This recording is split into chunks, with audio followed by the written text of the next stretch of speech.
இருக்கு. ஏர் வெஸ்டிஜன்ஸ் good morning. நான் அசோக் பேசுறேன். வெஸ்டிஜ்ல சீனியர் ஏரியா சேல்ஸ் மேனேஜர் அப்படிங்கிற பொசிஷன்ல இருக்கேன்.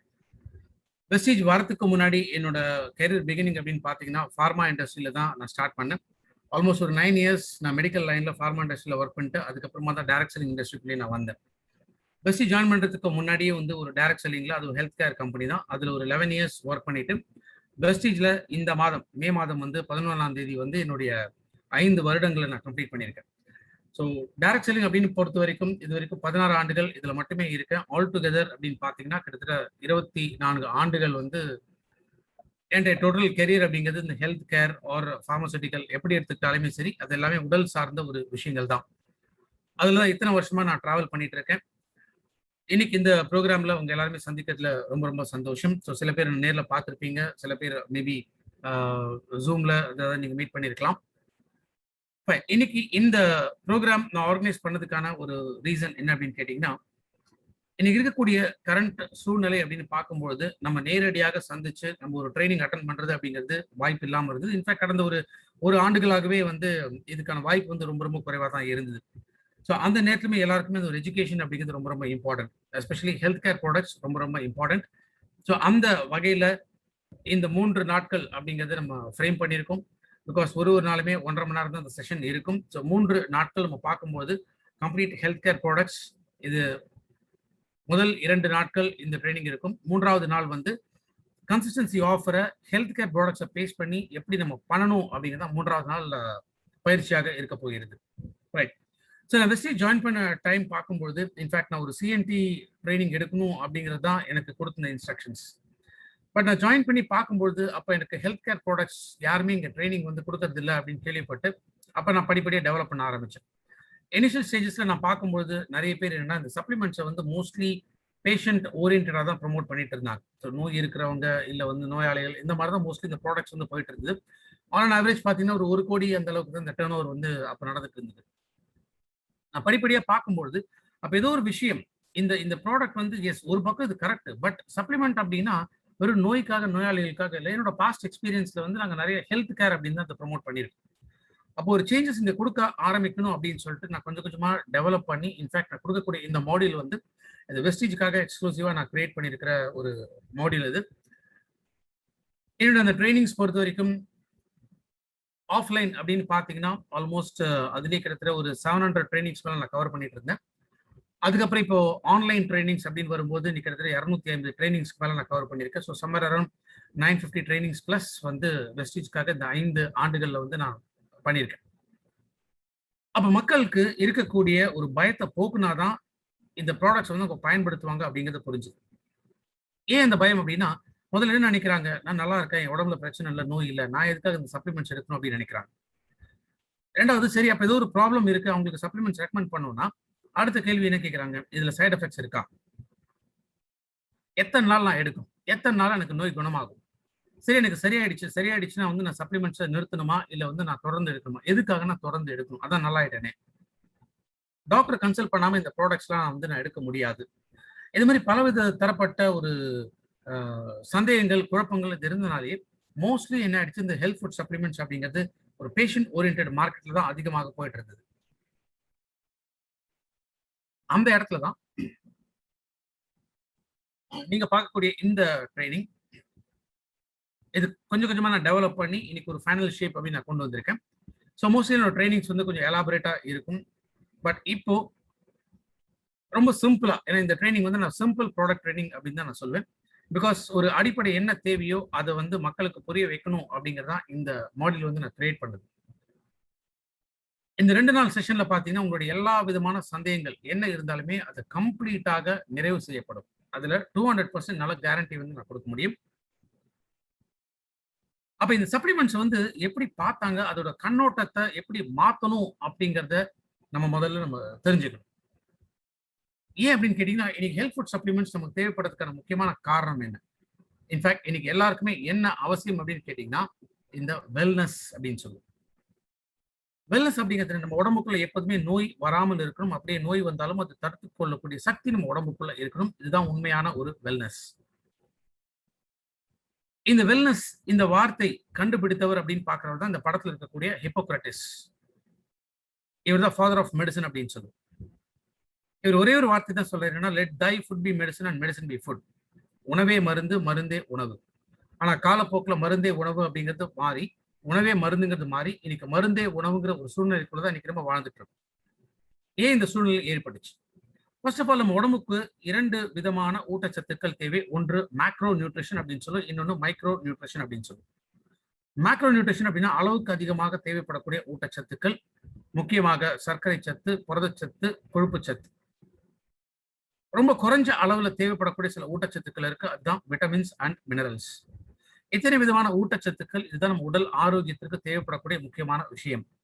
எதுல இருந்து கிடைக்கும்? நம்ம சாப்பிடக்கூடிய உணவுல இருந்து கிடைக்கும். அப்ப நம்ம உணவுல இந்த பற்றாக்குறைகள் ஏற்படுதுன்னா என்ன ஆகும்? அடிக்கடி சோர்வுத்தன்மை உடம்புக்குள்ள ஏற்படும், ஒரு தயக்கம் இருக்கும், மயக்கம் இருக்கும், மூடு அடிக்கடி வந்து அப்படியே பாசிட்டிவ் நெகட்டிவா மாறிட்டே இருக்கும், நரம்பு தளர்ச்சி ஏற்படலாம், தலைவலி இருக்கும், மனம் வந்து ஒரு தடுமாற்றத்துக்குள்ள இருக்கும், மசில் வீக்னஸ் ஆகும். அப்ப இது மாதிரி சின்ன சின்ன அறிகுறிகள் இந்த ஊட்டச்சத்து பற்றாக்குறையினால் நம்ம உடம்புக்குள்ள தோன்றக்கூடியது. இது தொடர்ந்து இந்த பற்றாக்குறை இருக்கும்போது இதுதான் சர்க்கரை நோயாக மாறுது, இதயம் சம்பந்தப்பட்ட நோயாக மாறுது, புற்றுநோயாக மாறுது, நுரையீரல் சம்பந்தப்பட்ட நோய்களாக மாறுது. அப்ப பலவிதமான நோய்கள் ஏற்படுவதற்கான முக்கியமான ஒரு காரணமே இந்த ஊட்டச்சத்துக்களோட பற்றாக்குறை. ஆனா காலப்போக்கில் எல்லாருமே என்ன நினைக்கிறோம் அப்படின்னு கேட்டீங்கன்னா, வயசாயிடுச்சு, சோ வயசு ஆனதுனால இந்த மாதிரியான ப்ராப்ளம்ஸ் நம்ம உடம்புக்குள்ள வருது அப்படின்னு நம்ம நினைச்சிட்டு இருக்கோம். உண்மையிலேயே ஒரு ஆரோக்கியம் அப்படிங்கிறது என்ன? ஒரு 2 கேள்விகள் இந்த இடத்துல நான் எடுத்து வைக்கிறேன். No disease may not mean healthy அப்படின்னு சொல்லி, அதாவது உடம்புக்குள்ள நோயே இல்லை அப்படின்னா நான் ஆரோக்கியமா இருக்கேன் அப்படின்னு சொல்ல முடியுமா? நான் ஆரோக்கியமா இருக்கேன் அப்படின்னா என் உடம்புக்குள்ள நோயே வராதுன்னு சொல்ல முடியுமா? இந்த 2 கேள்வியும் கிட்டத்தட்ட ஒரே மாதிரிதான் வந்து நமக்கு தோணும். பட் இதுல நிறைய அர்த்தங்கள் அதுக்குள்ள அடங்கியிருக்கு. நான் ஆரோக்கியமா இருந்தா மேபி என் உடம்புக்குள்ள நோய் வராமல் தடுக்கிறதுக்கு தேவையான விஷயங்களை என்னால கொண்டு வர முடியும். அப்ப ஹெல்த் அப்படிங்கிறது என்ன? ஸ்டேட் ஆஃப் வெல்பீயிங் அப்படின்னு சொல்லுவோம். என்ன இந்த ஸ்டேட் ஆஃப் வெல்பீயிங்? எப்போதுமே ஒரு சந்தோஷமான ஒரு மனநிலைக்குள்ள நம்ம இருக்கிறது தான் ஸ்டேட் ஆஃப் வெல்பீயிங். அப்ப அந்த ஸ்டேட் ஆஃப் வெல்பீயிங் யாருக்கெல்லாம் வேணும்? ஒரு தனி நபருக்கும் இது தேவைப்படுகிறது. எப்படிலாம் அது தேவைப்படும்?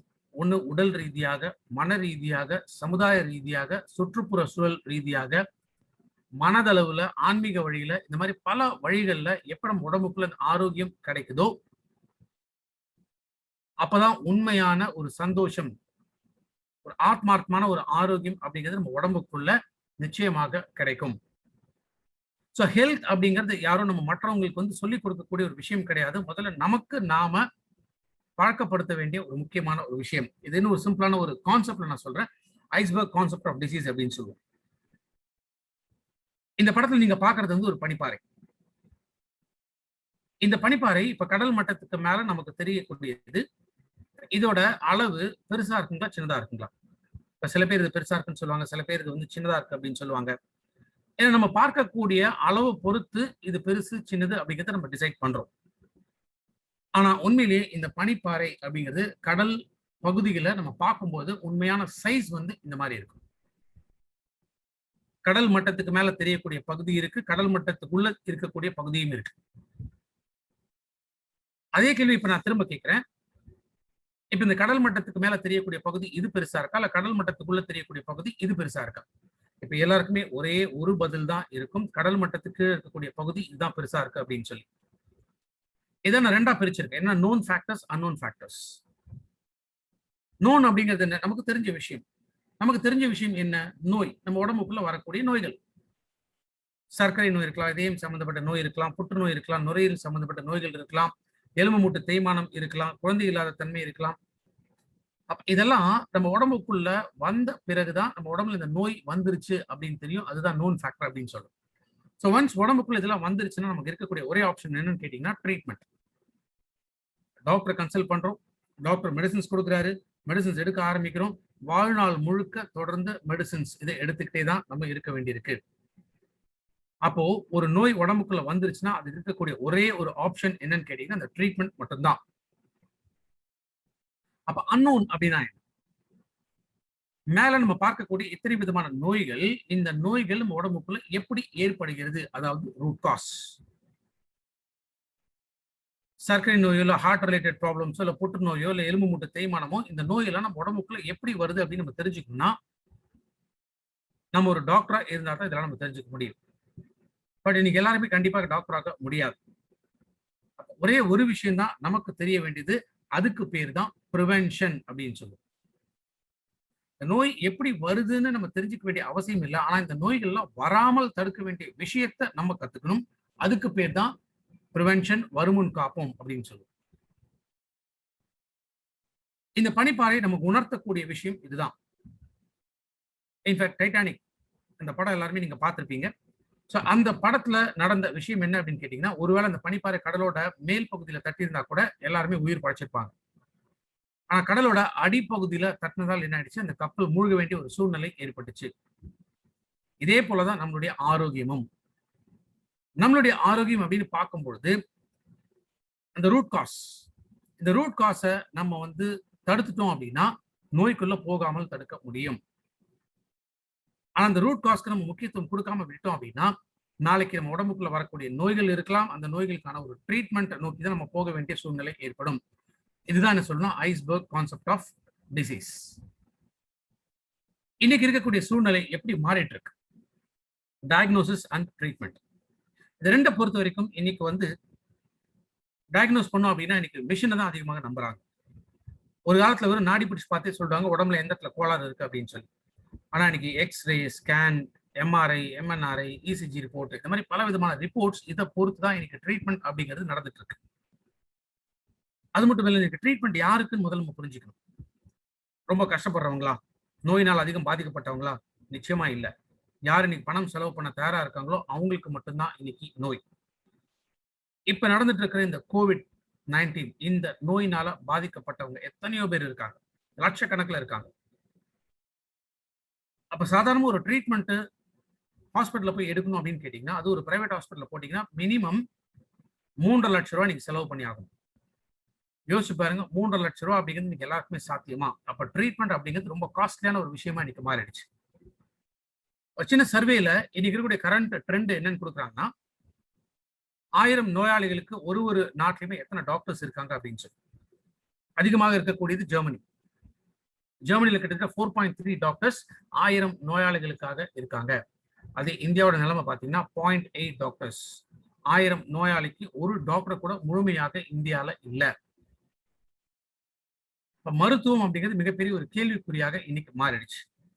இந்த இடத்துல தான் நம்ம புரிஞ்சுக்க வேண்டிய ஒரு விஷயம், who should take, யார் முதல்ல சப்ளிமெண்ட் எடுக்கணும், ரெண்டாவது எதுக்காக சப்ளிமெண்ட்ஸ் எடுக்கணும். இந்த வெல்னஸ் ட்ரைனிங் அப்படிங்கிறது இந்த ரெண்டு கேள்விக்கான பதில் மட்டும்தான். யார் சப்ளிமெண்ட் எடுக்கணும், எதுக்காக சப்ளிமெண்ட்ஸ் எடுக்கணும். ஏன்னா நம்ம உடம்புக்குள்ள 3 முக்கியமான காரணிகள் இருக்கு. இதனால தான் நம்ம வாழ்க்கை பாதிக்கப்படுகிறது. முதல் காரணம் அப்படின்னு நம்ம பார்த்தோம்னா அது ஊட்டச்சத்தோட பற்றாக்குறை. இன்னைக்கு ஊட்டச்சத்து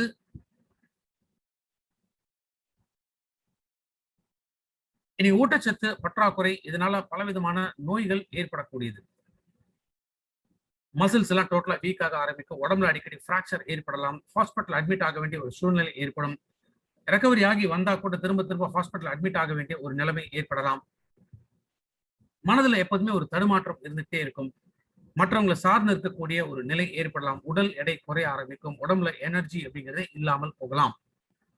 இது எல்லாமே எதனால அப்படின்னு கேட்டீங்கன்னா ஊட்டச்சத்தோட பற்றாக்குறையினால வரக்கூடியது. ரெண்டாவது ஏஜிங் ஃபேக்டர்ஸ், வயோதிகத்தன்மை. பொதுவா 60 வயசுக்கு மேலதான் சர்க்கரை நோய், இதயம் சம்பந்தப்பட்ட நோய், புற்றுநோய், நுரையீரல் சம்பந்தப்பட்ட நோய்கள், எலும்பு மூட்டு தேய்மானம், உடல் பருமன், கண் பார்வை கோளாறுகள், இந்த மாதிரி நோய்கள் எல்லாமே வரக்கூடியது.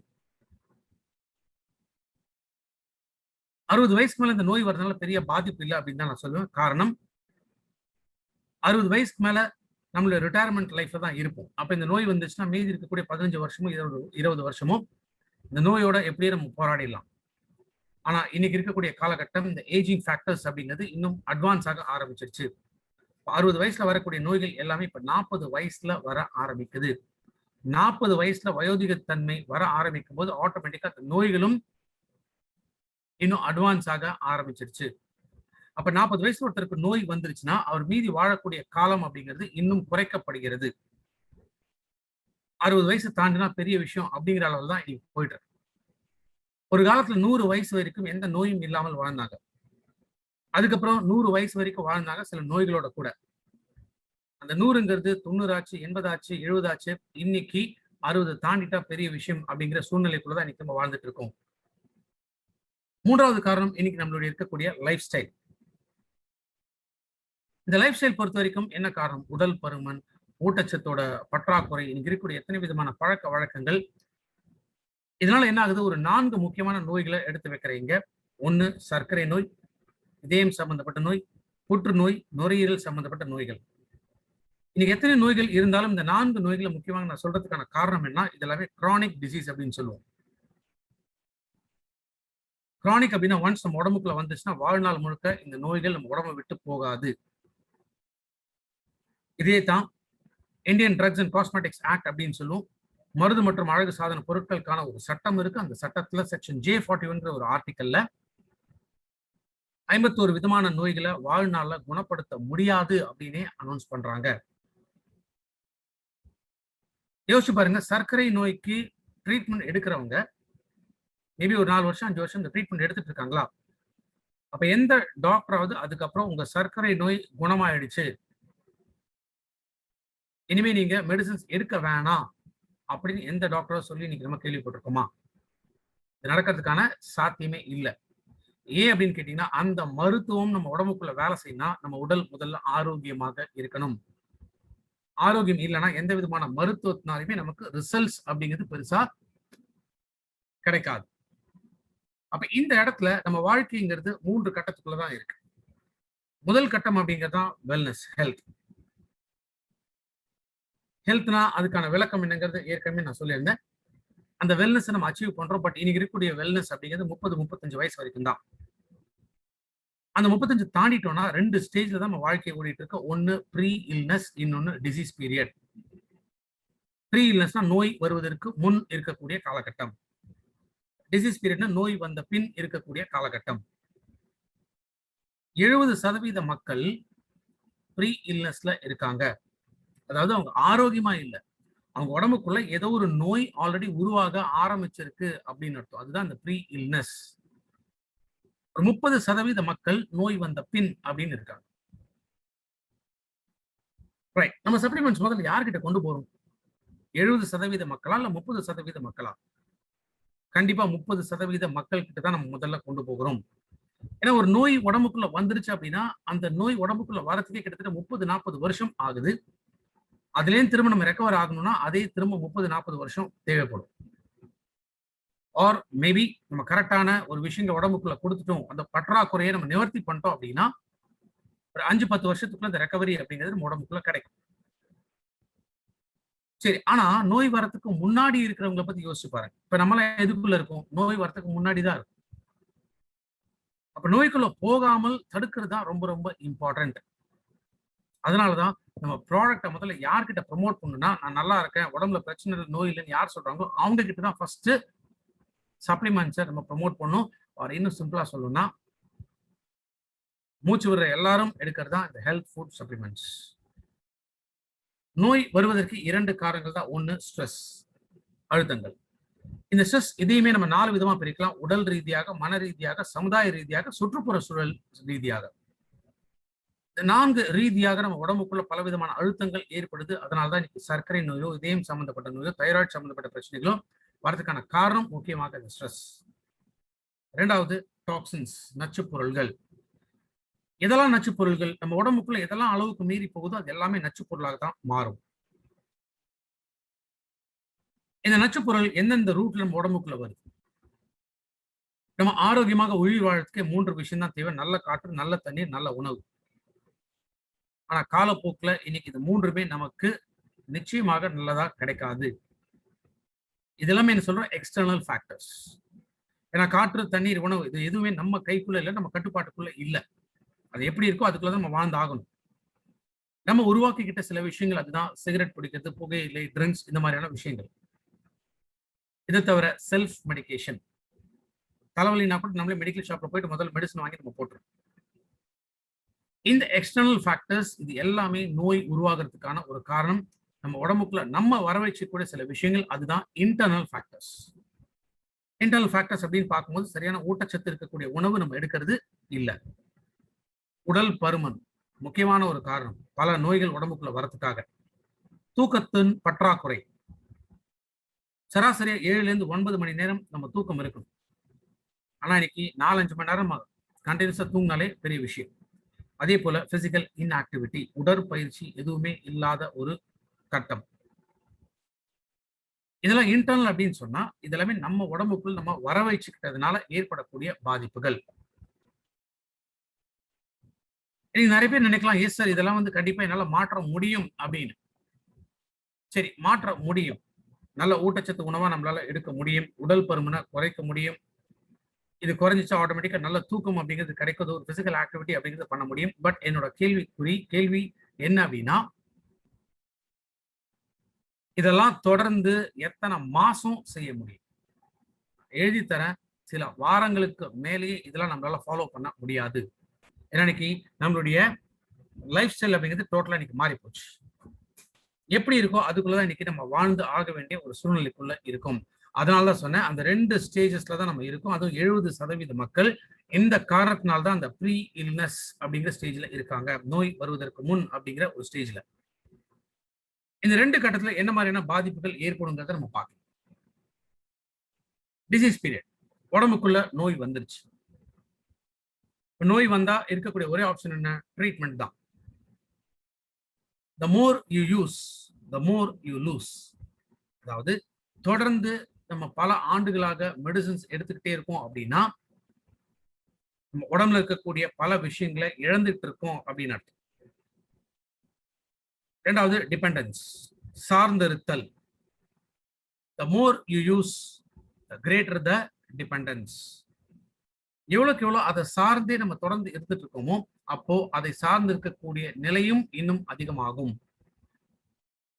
சில பேர் பாத்தீங்கன்னா கோல்டுக்காக இல்ல வந்து தலைவலிக்காக அப்படின்னு சொல்லி ஒரு மெடிசன், ஒரு பட்டையும் அவங்க பேக்ல எப்போதுமே இருக்கு. சில பேர் எப்போதுமே இந்த வீக்ஸ் அமிர்தாங்க இந்த மாதிரி ரெகுலரா வச்சுட்டே இருப்பாங்க. அது இல்லாம அவங்களால இருக்கவே முடியாது. ஒரு பக்கம் அந்த அடிக்ஷன், அடிமைப்படுத்தல், இன்னொரு பக்கம் டிபெண்டன்ஸ், சார்ந்திருத்தல். இது ரெண்டுமே ரொம்ப ரொம்ப அதிகமாகுது. இதனால ஏற்படக்கூடிய பக்க விளைவுகள் இது பல நோய்களை உடம்புக்குள்ள ஏற்படுத்தலாம். அதனாலதான் அமெரிக்கன் மெடிக்கல் அசோசியேஷன் என்ன சொல்றாங்க, ஒரு நாளைக்கு உலகம் முழுக்க 2,25,000 பேர் இறந்து போயிட்டு இருக்காங்க ஹாஸ்பிட்டல் போறதுனால. டெத் பை மெடிசன் அப்படிங்கிற ஒரு புக்கே இருக்கு. ஹாஸ்பிட்டல் நடக்கக்கூடிய தவறான பழக்க வழக்கங்களால, தவறான சிகிச்சை, தவறான மருத்துவங்கள், பல காரணங்களால லட்சக்கணக்கான மக்கள் இறந்து போயிட்டு இருக்காங்க. அப்ப என்ன ஆயிடுச்சு, இன்னைக்கு நமக்கு பலவிதமான மருத்துவ முறைகள் இன்னைக்கு அவைலபிளா இருக்கு. வெஸ்டர்ன் மெடிசன் அப்படின்னு சொல்லக்கூடிய அலோபதி இருக்கு, ஆயுர்வேதா இருக்கு, நேச்சுரோபதி இருக்கு, யோகா, யுனானி, ஹோமியோபதி, சித்தா, பலவித மருத்துவ முறைகள் இருக்கு. ஆனா இத்தனை மருத்துவ முறைகளும் நம்ம அடையணும் அப்படின்னா நம்ம கையில முதல்ல பணம் இருக்கணும். 40 வயசு இருக்கக்கூடிய ஒரு நபர், அவர் சம்பாதிச்சாதான் குடும்பத்தை காப்பாற்ற முடியும் அப்படிங்கிற இருக்கக்கூடிய ஒரு நபர் காலையில வேலைக்கு போறாரு, ஈவினிங் வரும்போது ஐசியூல போய் அட்மிட் ஆறாருன்னா அடுத்து என்ன நடக்கும்னு யோசிப்பாரு. ஐசியூல இருந்து வார்டுக்கு வந்து, வார்டுல இருந்து வீட்டுக்கு வரணும்னா பல லட்சங்கள் திடீர்னு காணாம போயிடும். பல லட்சங்கள் மட்டும் இல்ல, ஒன்ஸ் உழைக்கக்கூடிய நபருக்கு சர்க்கரை நோய், இதயம் சம்பந்தப்பட்ட நோய், இல்ல புற்றுநோய், ஏதோ ஒரு நோய் வந்துருச்சுன்னா அதுக்கப்புறம் இந்த குடும்பத்துடைய நிலைமை என்ன ஆகுங்கிறது யோசிப்பாரு. அப்போ ஒரு நோய் உடம்புக்குள்ள வந்துருச்சுன்னா அது ஒரு தனி நபரை பாதிக்கக்கூடிய விஷயம் கிடையாது, ஒரு குடும்பத்தையே பாதிக்கக்கூடிய விஷயம். அது மட்டும் இல்லாமல் அந்த குடும்பத்துடைய பொருளாதாரம் முழுமையாக பாதிக்கக்கூடியது. இதான் நோய் வந்த பின் ஏற்படக்கூடிய பாதிப்புகள். சரி, ஒரு நோய் வரத்துக்கு முன்னாடி இருக்கக்கூடிய பாதிப்புகள் என்ன? ப்ரீ இல்னஸ் அப்படிங்கிறது யாருக்கு, எப்போ, எந்த வயசுல, எப்படி, எந்த மாதிரியான நோய் வரும்ன்றது யாராலுமே சொல்ல முடியாது.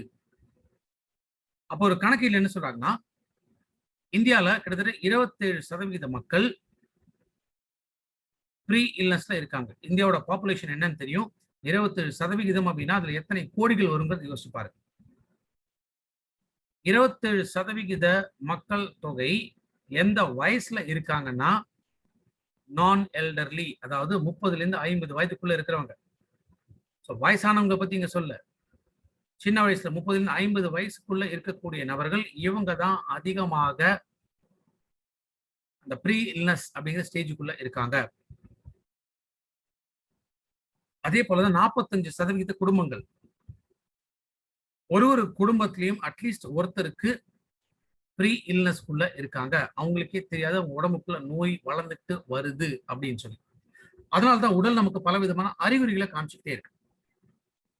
அடிக்கடி உடல் பயங்கர சோர்வா இருக்கும், பசி இருக்காது, சாப்பிட பிடிக்காது, உடம்புல கட்டிகள் வரலாம், உடல் எடை குறைய ஆரம்பிக்கும், தலைமுடி கொட்ட ஆரம்பிக்கும். இதெல்லாமே நம்ம காட்டக்கூடிய முதல் அறிகுறிகள். இந்த முதல் அறிகுறிகள் இது வரும்போதே தேவையான விஷயத்தை நம்ம உடம்புக்குள்ள கொடுத்துட்டோம்னா இதை தடுக்க முடியும். இல்லைன்னா உடல் அடுத்த கட்டத்துக்கு போகுது, கல்லீரல் டேமேஜ் ஆகும், கணையம் டேமேஜ் ஆகும், இதயம் டேமேஜ் ஆகும், மூளை டேமேஜ் ஆகும், சிறுநீரகம் டேமேஜ் ஆகும், எலும்பு மூட்டு தேய்மானம் ஏற்படும். உடம்புக்குள்ள ஒரு விதமான நோய்கள் வரக்கூடிய ஸ்டேஜுக்கு உடல் மாற ஆரம்பிக்கும். இது இரண்டாவது கட்டம். இந்த இடத்துல அது சரியான ஒரு விஷயத்தை நம்ம கொடுக்காம விட்டுட்டோம் அப்படின்னா மரணம் அப்படிங்கிறதா கடைசியில் இருக்கக்கூடிய ஒரு கட்டம். தூக்கத்துல நம்ம போய் சேர்ந்துட்டோம்னா எந்த விதமான பிரச்சனையும் இல்லை. ஆனா நம்ம சுத்தி இருக்கிறவங்க இது எப்ப போகும் அப்படின்னு வருத்தப்படுற அளவுக்கு நம்ம தள்ளப்படுறோம் அப்படின்னா அதை விட மோசமான விஷயம் எதுவுமே கிடையாது. அப்போ இன்னைக்கு நம்ம நோய் வரத்துக்கு முன்னாடி இருந்தாலும் சரி, இல்ல நோய் வந்த பின் இருந்தாலும் சரி, இன்னைக்கு நம்மளுடைய வாழ்க்கை மிகப்பெரிய ஒரு கேள்விக்குறியாக மாறிடுச்சு. எதெல்லாம் நீ கேள்விக்குறியா மாறிடுச்சு? நோய் வந்தாலும் சரி, நோய் வரத்துக்கு முன்னாடி இருந்தாலுமே சரி, நமக்கு நிறைய விஷயங்கள் தேவைப்படுகிறது. இப்போ நோய் வந்துருச்சா, ஒரு ட்ரீட்மெண்ட் எடுக்கிறோமா, அப்ப முதல்ல நம்ம கையிருப்பு காணாமல் போகும். கஷ்டப்பட்டு சேர்த்து வச்ச பணம் எல்லாமே ஒரு நொடி பொழுதுல காணாமல் போயிடும். ட்ரீட்மெண்ட் தொடர்ந்து எடுக்கிறதுனால என்ன ஆகுது? உடம்புல இருக்கக்கூடிய நோய் எதிர்ப்பு சக்தி காணாமல் போகும். அதாவது உடல் ஆரோக்கியம் காணாமல் போகும். இதனால மன அழுத்தம் ரொம்ப ரொம்ப அளவுக்கு அதிகமாக போகும். இதனால நம்ம கனவுகள், பலவிதமான கனவுகள், லட்சியம் இதெல்லாமே நம்ம வாழ்க்கையில வச்சிருப்போம். இந்த லட்சியம், கனவுகள் இதெல்லாமே அடைய முடியாத ஒரு சூழ்நிலைக்குள்ள இன்னைக்கு நம்ம தள்ளப்படுறோம். சின்ன சின்ன ஆசைகள் இருக்கு. டிவி வாங்கணும், ஒரு ஃப்ரிட்ஜ் வாங்கணும், ஒரு சைக்கிள் வாங்கணும், ஒரு பைக் வாங்கணும், ஒரு ஸ்கூட்டர் வாங்கணும், இல்ல ஒரு கார் வாங்கணும். எத்தனை விதமான ஆசைகள் இருக்கு. பட் ஒன்ஸ் உடம்புக்குள்ள ஒரு நோய் வந்துருச்சுன்னா இந்த ஆசைகள் எல்லாமே நிராசைகளாக மாறக்கூடியது. அப்ப என்ன ஆயிடுச்சு? நம்மளுடைய வாழ்க்கையை பொறுத்த வரைக்கும் இந்த செக்யூரிட்டி அப்படிங்கிறது இன்னைக்கு இல்ல. எந்த விதமான பாதுகாப்பும் இன்னைக்கு நமக்கு இல்ல. இதான் இன்னைக்கு உண்மையான ஒரு சூழ்நிலை. அப்ப இந்த கேள்விக்குறியில் நம்ம வெளில வரணும் அப்படின்னா நமக்கு நீ கையில இருக்கக்கூடிய ஒரே ஒரு ஆப்ஷன், அதுதான் செல்ஃப் கேர். செல்ஃப் கேர்ங்கிறது நம்ம உடலுக்கு நம்ம கொடுக்கக்கூடிய பாதுகாப்பு. எதுக்காக? Support health. ஆரோக்கியம் மேம்படுத்தணும் அப்படின்னா நம்ம உடலுக்கு நம்ம தான் பாதுகாப்பு கொடுக்க முடியும், வேற யாராலையும் பாதுகாப்பு கொடுக்க முடியாது. சரி, இந்த பாதுகாப்பு எத்தனை காலம் நமக்கு வேணும்? வாழ்நாள் முழுக்க நமக்கு வேணும். சோ இப்ப புரிஞ்சுட்டு இருப்பீங்க சப்ளிமெண்ட்ஸ் எத்தனை வருஷம் எடுக்கணும் அப்படின்னு சொல்லி. நம்ம உடலை பாதுகாக்கிறதுக்காக எடுக்கக்கூடிய விஷயங்கள் அது இரண்டு மட்டும்தான் நம்ம உடம்புக்குள்ள கொடுக்கணும். ஒண்ணு நோய் எதிர்ப்பு சக்தியை அதிகப்படுத்தணும். இரண்டாவது உடம்புல இருக்கக்கூடிய தடுமாற்றம், இம்பேலன்ஸ் திரும்ப ரீபேலன்ஸ் ஆகணும். நான் இப்ப முன்னாடி ஒரு கேள்வி கேட்டேன். சர்க்கரை நோய் இருக்கிறவங்க யாராவது டாக்டர்ஸ் சர்க்கரை நோய் குணமாயிடுச்சுன்னு சொல்லியிருக்காங்களா, இல்ல மெடிசன் ஸ்டாப் பண்ணணும்னு சொல்லியிருக்காங்களா? காரணம், இன்னைக்கு இருக்கக்கூடிய எந்த விதமான மாடர்ன் மெடிசன்ஸுக்கும் நோய் எதிர்ப்பு சக்தியும் அதிகப்படுத்த முடியாது. உடம்புல இருக்கக்கூடிய இம்பேலன்ஸை ரீபேலன்ஸும் பண்ண முடியாது. அப்ப இன்னைக்கு நான் நல்லா இருக்க, உடம்புல பிரச்சனை இல்லை, நோய் இல்லை அப்படின்னு சொல்றவங்க வாழ்நாள் முழுக்க அதே ஒரு கண்டிஷனோட வாழணும் அப்படின்னா அதற்கு இன்னைக்கு நம்ம கையில இருக்கக்கூடிய ஒரே ஒரு சொல்யூஷன் தான். அதுதான் 2004 துவங்கின வெஸ்டீஜ்ங்கிற இந்த நிறுவனம் நம்ம கொடுத்திருக்கிற செல்லுலார் நரிஷ்மெண்ட் தெரப்பி. தெரப்பினா ட்ரீட்மெண்ட். எதுக்கான ட்ரீட்மெண்ட்? நம்ம செல்களுக்கான ட்ரீட்மெண்ட். ஏன் செல்களுக்கு என்ன வேணும்? ஊட்டச்சத்துக்கள் வேணும். நம்ம உடம்புக்குள்ள கிட்டத்தட்ட 63 ட்ரில்லியன் செல்ஸ் இருக்கு. எத்தனை கோடிக்கணக்கான செல்களுக்கு என்ன வேணும்னா ஊட்டச்சத்துக்கள் வேண்டும். அந்த ஊட்டச்சத்துக்கள் கிடைச்சாதான் எனர்ஜி அப்படிங்கிறத உற்பத்தி செய்ய முடியும். அப்ப சமச்சீரான போஷாக்கான உணவு ஒரு ஊட்டச்சத்து நம்ம உடம்புக்குள்ள போகல அப்படின்னா இம்பேலன்ஸ் இதுதான் அதிகமாக ஏற்படக்கூடியது. நோய்களும் உருவாகக்கூடிய காலகட்டமும் இதுதான். ஏன்னா நம்ம உடல் அப்படிங்கிறது இப்படிதான் உருவாகும்.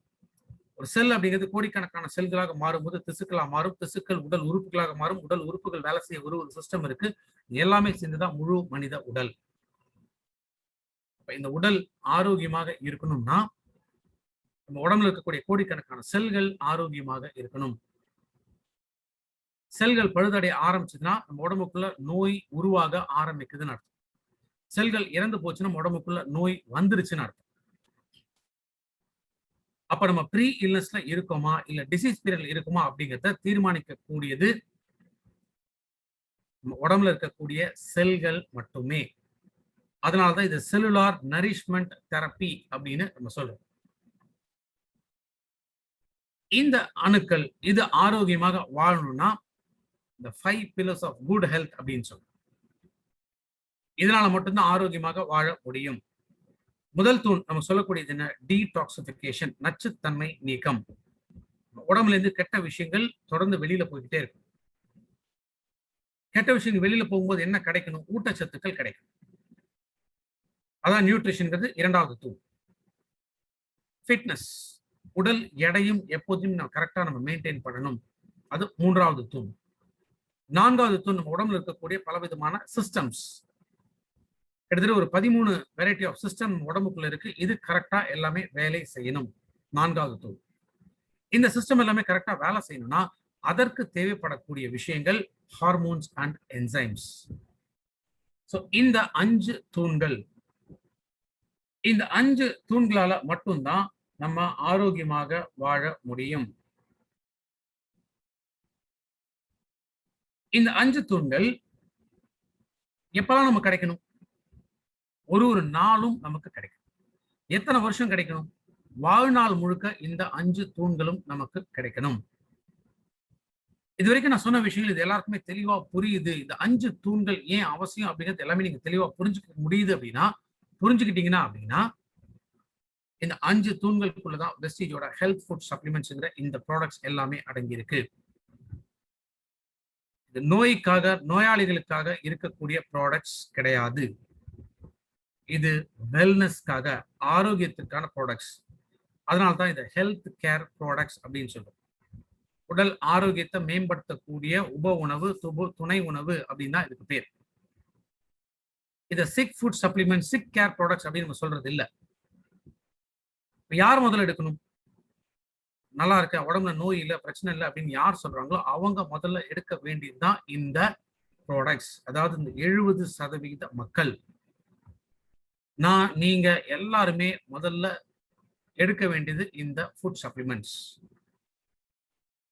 அப்போ நோய் வந்த பிறகு இருக்கக்கூடியவங்க அவங்க எடுக்கிறதுக்கான ப்ராடக்ட்ஸ் தான் ஆயுர்வேதால உருவாக்கப்பட்ட ஆயுஷ் சாந்தி ப்ராடக்ட்ஸ். ஆயுஷ் சாந்தி ப்ராடக்ட்ஸ் மட்டும் எடுத்தா பார்த்தாது, இது கூடவே ஃபுட் சப்ளிமெண்ட்ஸ் அப்படிங்கிற இந்த ப்ராடக்ட்ஸும் ஆட் பண்ணணும். ஏன்னா அந்த 5 தூண்கள், இந்த 5 தூண்களால மட்டும்தான் வாழ்நாள் முழுக்க நம்ம ஆரோக்கியமாக வாழ முடியும். அந்த 5 தூண்களுக்குள்ளதான் நம்முடைய என்டையர் ஹெல்த் ஃபுட் சப்ளிமெண்ட்ஸ்ங்கிற இத்தனை ப்ராடக்ட்ஸும் அடங்கி இருக்கு. இதை நம்ம தெளிவா நம்ம புரிஞ்சுக்கல அப்படின்னா சப்ளிமெண்ட்ஸை பத்தி நம்ம என்ன பேசினாலும் நமக்கு ஒண்ணு ஞாபகம் இருக்காது. எப்போதுமே ஒரு பயம், தயக்கம் அப்படிங்கிறது இருந்துகிட்டே தான் இருக்கும். ஏன்னா இன்னைக்கு ஒரு நோய்க்காகவோ ஒரு நோயாளிகளுக்காகவோ நம்ம இந்த ப்ராடக்ட்ஸை முதல்ல கொண்டு போறோம் அப்படின்னா அவங்க கேட்கக்கூடிய பலவிதமான கேள்விகளுக்கு நம்ம கிட்ட ஆன்சர் கிடையாது. பிகாஸ் நம்ம டாக்டரும் இல்லை. அப்ப ஆரோக்கியமா வாழ்வதற்கான ஒரு தீர்வு தான் ஹெல்த் ஃபுட் சப்ளிமெண்ட்ஸ். நம்மளுடைய ஹெல்த் ஃபுட் சப்ளிமெண்ட்ஸ் எடுக்கிறதுனால இன்னைக்கு பல பேர் ஆரோக்கியமா மாறி இருக்காங்க. உடம்புல இருக்கக்கூடிய பிரச்சனைகள் தேர்ந்து இன்னைக்கு நல்லா வாழ்ந்துட்டு இருக்காங்க. அப்ப இத்தனை விதமான ரிசல்ட்ஸ் இது எல்லாமே நம்ம ப்ராடக்ட்ஸ் மூலமாக கிடைக்கிறதுனால தான் 2017, 2018 2 ஆண்டுகள் தொடர்ந்து ABP news health care leadership அவார்ட்ஸ்ல வெஸ்டீஜ் பெஸ்ட் நியூட்ராசெட்டிக்கல் கம்பெனி இந்தியால அப்படின்னு சொல்லி இந்த அவார்ட் நம்ம கொடுத்திருக்காங்க. இந்த இடத்துல ஒரு 2 கேள்விக்கான பதில்கள் நம்ம பார்க்கலாம். டாக்டரை கன்சல்ட் பண்ணாம நான் சப்ளிமெண்ட்ஸ் எடுக்க மாட்டேன் அப்படின்னு சொல்றவங்களுக்கான ஒரு பதில். ரெண்டாவது, ஆல்ரெடி நான் மெடிசன் எடுத்துட்டு இருக்கேன், அந்த மெடிசன்ஸை நிறுத்திட்டு சப்ளிமெண்ட் எடுக்கணுமா, இல்ல மெடிசன்ஸை நிறுத்திடுங்க, நான் சொல்ற சப்ளிமெண்ட்டை மட்டும் எடுங்க. இந்த 2 கேள்விக்கான பதில் இந்த இடத்துல நம்ம பார்க்கலாம். இன்னைக்கு ஒரு ஹெல்த் அப்படிங்கிற இடத்துல பார்க்கும்பொழுது 2 கேட்டகரி தான் இன்னைக்கு இருக்கு. ஒரு கேட்டகரி என்ன சொல்லணும்னா பார்மசூட்டிக்கல், இன்னொரு கேட்டகரி என்ன அப்படின்னா நியூட்ராசெட்டிக்கல்ஸ். பார்மசூட்டிக்கல் அப்படிங்கிறது என்ன? Full and full medicines.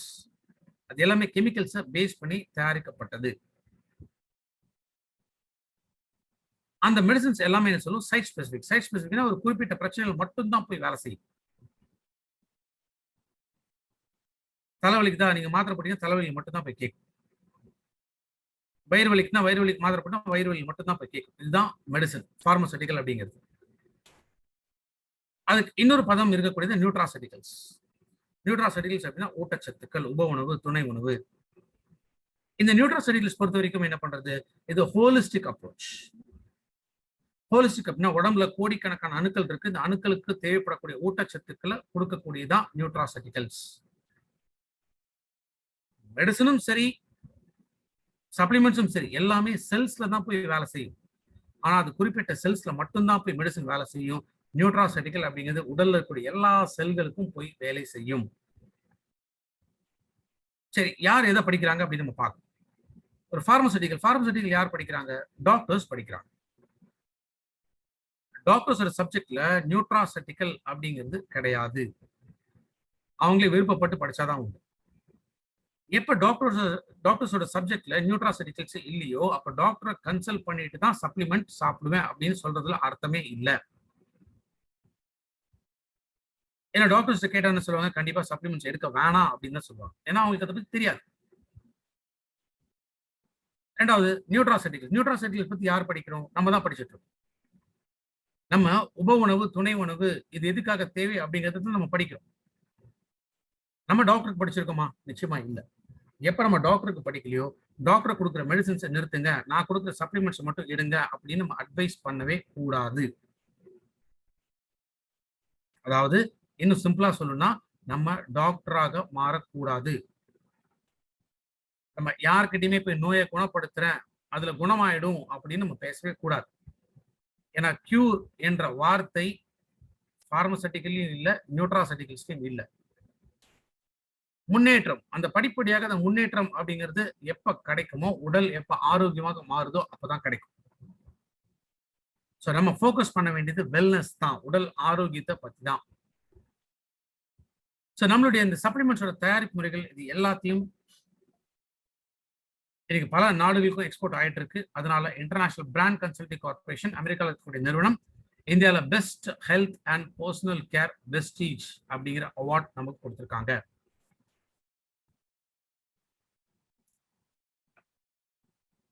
இது வரைக்கும் நம்ம பார்த்த இந்த சப்ஜெக்ட் இது எல்லாமே அந்த முதல் கேள்விக்கான பதில். யார் சப்ளிமெண்ட் எடுக்கணும் அப்படிங்கிற கேள்விக்கான பதில். சோ நான் ஸ்ட்ரெயிட்டாவே என்ன சப்ளிமெண்ட் எந்த நோய்க்கு கொடுக்கலாம், என்ன அளவு எடுக்கலாம், இது ஈஸியா நான் வந்து சொல்லிட்டு போயிட்டே இருக்கலாம். பட் என்னுடைய நம்பிக்கை எதன் மேல அப்படின்னு கேட்டீங்கன்னா, அடிப்படையை முதல்ல புரிய வைக்கணும். ஒரு சப்ளிமெண்ட் ஏன் எடுக்கணும்னு புரிய வச்சாதான் அடுத்தது மக்கள் தொடர்ந்து சப்ளிமெண்ட்ஸ் எடுக்க ஆரம்பிப்பாங்க.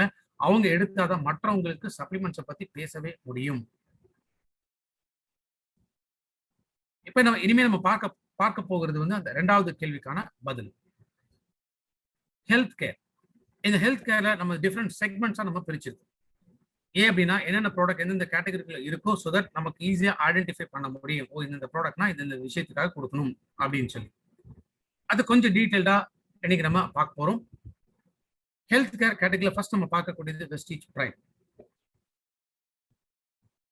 வெஸ்டீஜ் பிரைம் ஆரம்பிக்கிறதுக்கான காரணம் என்னன்னு கேட்டீங்கன்னா, இதுல இருக்கக்கூடிய ப்ராடக்ட்ஸ் எல்லாமே பிரீமியம் ப்ராடக்ட்ஸ். அதாவது இதுல நிறைய சயின்டிபிக் ரிசர்ச், கிளினிக்கல் ஸ்டடிஸ் இதெல்லாமே பண்ணியிருப்பாங்க.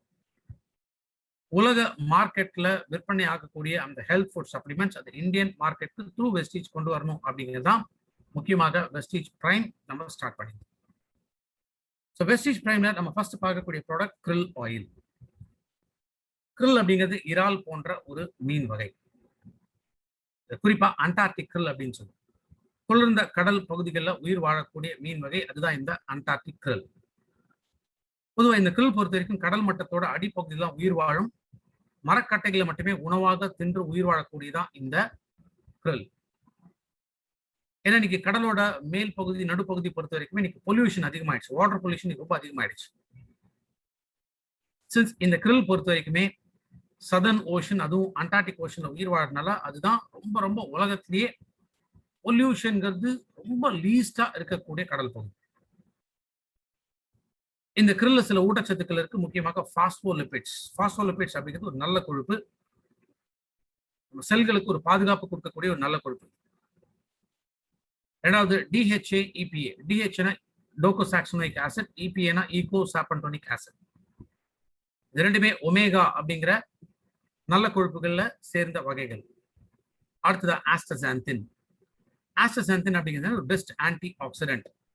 ஆன்டி ஆக்சிடென்ட் நம்ம உடம்புக்குள்ள உற்பத்தி ஆகக்கூடிய ஃப்ரீ ராடிக்கல் என்னும் நச்சு பொருள்களை அழிக்கக்கூடிய தன்மை, அதுக்கு பேர் எல்லாமே ஆன்டி ஆக்சிடென்ட்ஸ். பொதுவா தக்காளியில, கேரட்ல இந்த ஆன்டி ஆக்சிடென்ட் ப்ராப்பர்ட்டி நிறைய இருக்கு அப்படின்னு சொல்லுவாங்க. அதை தாண்டி இந்த ஆன்டி ஆக்சிடென்ட் ப்ராப்பர்ட்டி 100 மடங்கு அதிகமாக இருக்கக்கூடியது இந்த krill தான், அதுவும் எஸ்பெஷலி இந்த ஆஸ்டசாந்தின்ல. ஸோ krill-ஓட ஹெல்த் பெனிஃபிட்ஸ் என்ன அப்படின்னு கேட்டீங்கன்னா, காக்னிட்டிவ் பவர். காக்னிட்டிவ்னா மூளை சம்பந்தப்பட்ட விஷயங்கள், புத்திசாலித்தனம், புத்தி கூர்மை, தெளிவாக புரிந்து கொள்ளுதல், தெளிவாக பேசக்கூடிய ஒரு திறமை, ஞாபக சக்தி, இந்த மாதிரி மூளை சம்பந்தப்பட்ட எல்லா விஷயங்களும் krill ஆயில் எடுக்கிறதுனால ஆரோக்கியமாக இருக்கும். கண் பார்வை கோளாறு ஏற்படாமல் தடுக்கக்கூடியது krill ஆயில். இதயம் சம்பந்தப்பட்ட நோய் வராமல் தடுக்கிறதுக்காக krill ஆயில் எடுத்து வரலாம். இதனால் இருக்கக்கூடிய ஒமேகா ஃபேட்டி ஆசிட்ஸ் உடம்புல இருக்கக்கூடிய கெட்ட கொழுப்பு குறைச்சு நல்ல கொழுப்பு அதிகமாக்கும். புற்றுநோய் செல்கள் அழிக்கக்கூடிய தன்மை krill ஆயில்ல இருக்கு. எலும்புகளோட தேய்மானத்தை தடுக்கக்கூடியது krill ஆயில். krill ஆயில் எடுக்கிறதுனாலுமே நல்ல தூக்கம் வரும், ஸ்லீப் பேலன்ஸ் இதை மெயின்டைன் பண்ண முடியும். ஃபேட்டி லிவர் அப்படின்னு சொன்னா லிவர்ல கொழுப்பு சேர்றதுனால ஏற்படக்கூடிய ஒரு பாதிப்பு, krill ஆயில் ரெக்கமெண்ட் பண்ணலாம். பீரியட்ஸ் டைம்ல பெண்களுக்கு வரக்கூடிய பாதிப்புகளை குறைக்கக்கூடியது krill oil. So krill oil ஒரு நாளைக்கு 2 கேப்சூல், சாப்பிடும் போதே சேர்த்து கேப்சூலை முழுங்கணும், அப்படி இல்லைன்னா சாப்பிட்ட உடனே கேப்சூலை எடுத்துக்கலாம். இதுல இருந்து நான் சொல்லக்கூடிய ப்ராடக்ட்ஸோட டோசேஜ் எல்லாமே ஒரு நாள் கணக்கு அப்படிங்கிற அளவுல தான் நான் சொல்லுவேன். ஒரு நாளைக்கு 2 அப்படின்னு பார்க்கும்போது ஒரு வேலையில 2 கேப்சூல் அட் அ டைம் போட்டுக்கலாம். அப்படி இல்லைன்னா காலையில 1, நைட் 1, இல்லை மதியம் 1, நைட் 1, இல்லை காலையில மதியம், அந்த மாதிரி எப்படி வேணாலும் எடுத்துக்கலாம். ஒரு நாள் கணக்கு தான், அந்த நாள்ல எப்படி வேணாலும் சப்ளிமெண்ட்ஸை எடுக்கலாம். அதே போல பொதுவா சப்ளிமெண்ட்ஸ் அப்படிங்கிறது 12 வயசுக்கு மேலதான் நிறைய ப்ராடக்ட்ஸ் ரெக்கமெண்டட். சில ப்ராடக்ட்ஸ் மட்டும் குறைஞ்ச வயசுல இருந்து கொடுக்கலாம். 6 வயசுல இருந்து கொடுக்கக்கூடிய ஒரு ப்ராடக்ட் தான் இந்த krill ஆயில். krill அடுத்து நம்ம பார்க்கக்கூடியது வெஸ்டீஜ் பிரைம்ல காம்பியாட்டிக்ஸ் அப்படிங்கிற இந்த ப்ராடக்ட். ஏன்னா இந்த ரூட் காஸ், உடம்புல நோய் உருவாகிறதுக்கான ரூட் காஸ் பல காரணங்கள் இருக்கு. ஸ்கின்ல வரக்கூடிய ஒரு ப்ராப்ளம் அப்படின்னு பார்த்தோம்னா, ஸ்கின்ல வந்து இந்த கலர் மாறக்கூடியது, டெர்மடைட்டிஸ்னா ஸ்கின்ல ஏற்படக்கூடிய வீக்கம் இருக்கலாம். அதே போல வெளிரி போன மாதிரி மாறக்கூடியது, சிராய்ப்புகள், இதெல்லாம் ஏற்படுறதுக்கான காரணம் iron, folic acid, vitamin B12, zinc, vitamin C, vitamin K, vitamin A, இத்தனை விதமான விட்டமின்ஸ் அண்ட் மினரல்ஸ் இதோட பற்றாக்குறையினால ஸ்கின்ல வரக்கூடிய ப்ராப்ளம்ஸ் ஏற்படலாம். இரண்டாவது நகம். நகம் ஒழுங்கா வந்து வளர மாட்டேங்குது, நகத்துக்கு இந்த ஷேப் இல்லை, நகம் வந்து உடைய ஆரம்பிக்குது, நகம் வெளிரி போன மாதிரி இருக்கு. இது காரணம் என்ன? Iron, vitamin B12 and protein. தலைமுடி, தலைமுடி அடர்த்தி குறைய ஆரம்பிக்குது, தலைமுடி உதிர ஆரம்பிக்குது, வழுக்கை ஏற்படக்கூடியது, எல்லாத்துக்குமே காரணம் protein, biotin, copper, essential fatty acids. கண் பார்வை கோளாறுகள் ஏற்படக்கூடியது, கண் பார்வை மங்க தொடங்குது, இதற்கு காரணம் விட்டமின் A, நியாசின் அண்ட் ரைபோஃப்ளாவின். வாயில ஏற்படக்கூடிய அல்சர், உதடுகளில் ஏற்படக்கூடிய வீக்கம், பல் ஈறுகளிலிருந்து வரக்கூடிய இரத்த கசிவு, இதற்கு காரணம் B complex vitamins and vitamin C. Thyroid ப்ராப்ளமுக்கு முக்கியமாக அயோடின் டிஃபிஷியன்சி. ஹார்மோன் இம்பேலன்ஸ், பெண்களுக்கு பீரியட்ஸ் இரெகுலரா வரக்கூடியது அன்று இரிட்டேஷன்ஸ் ரொம்ப அதிகமாக இருக்கிறதுக்கான காரணம் மெக்னீசியம், மேங்கனீஸ் அண்ட் ஜிங்க். எலும்பு மூட்டு தேய்மானத்துக்கு முக்கியமான காரணம் vitamin D, calcium and magnesium. So உடம்புல பலவிதமான நோய்கள் ஏற்படுறதுக்கு முக்கியமான காரணங்களே இத்தனை விதமான விட்டமின்ஸ் அண்ட் மினரல்ஸோட பற்றாக்குறை. அப்ப இந்த ரூட் காஸ் இதை கிளியர் பண்ணாம எப்படி நம்ம உடம்புல இருக்கக்கூடிய பிரச்சனைகளுக்கு தீர்வை கொடுக்க முடியும்? அதனால்தான் வெஸ்டீஜ் பிரைம்ல காம்பியாட்டிக்ஸ் அப்படிங்கிற இந்த ப்ராடக்ட் நம்ம கொண்டு வந்தோம். காம்பியாட்டிக்ஸ்ல என்ன இருக்குன்னு கேட்டீங்கன்னா, multi vitamin and multi mineral. Fat soluble and water soluble அப்படின்னு சொல்லக்கூடிய ADEK BNC எல்லா விட்டமின்ஸ் இருக்கு. 16 வகையான மினரல்ஸ் இருக்கக்கூடியதான் இந்த பிரைம் காம்பியோட்டிக்ஸ். அதை தவிர இல்ல ப்ரோ அண்ட் ப்ரீபயோட்டிக்ஸ் இதுவும் அடங்கி இருக்கு. ப்ரோபயோட்டிக் நம்ம வயிறுல செரிமானத்தை ஏற்படுத்தக்கூடிய சில முக்கியமான கிருமிகள். அதற்கு உணவாக இருக்கக்கூடியதான் ப்ரீபயோட்டிக் அப்படின்னு சொல்லுவோம். வெஸ்டிஜ் பிரைம் காம்பியோட்டிக்ஸ்ல multi vitamins, multi minerals, prebiotics and probiotics இது எல்லாமே சேர்ந்து இருக்கக்கூடியது. ஒரு நாளும் என் உடம்புக்குள்ள நல்ல தெம்பு இருக்கணும், சுறுசுறுப்பு இருக்கணும், அந்த நாள் நம்ம நல்ல எனர்ஜியோட நம்ம தூங்கணும் அப்படின்னு நினைக்கிற எல்லாருமே காம்பியோட்டிக்ஸ் பயன்படுத்தலாம். நோய் எதிர்ப்பு சக்தி அதிகப்படுத்த காம்பியோட்டிக்ஸ் பயன்படுத்தலாம். செரிமான சக்தி அதிகப்படுத்த காம்பியோட்டிக்ஸ் பயன்படுத்தலாம்.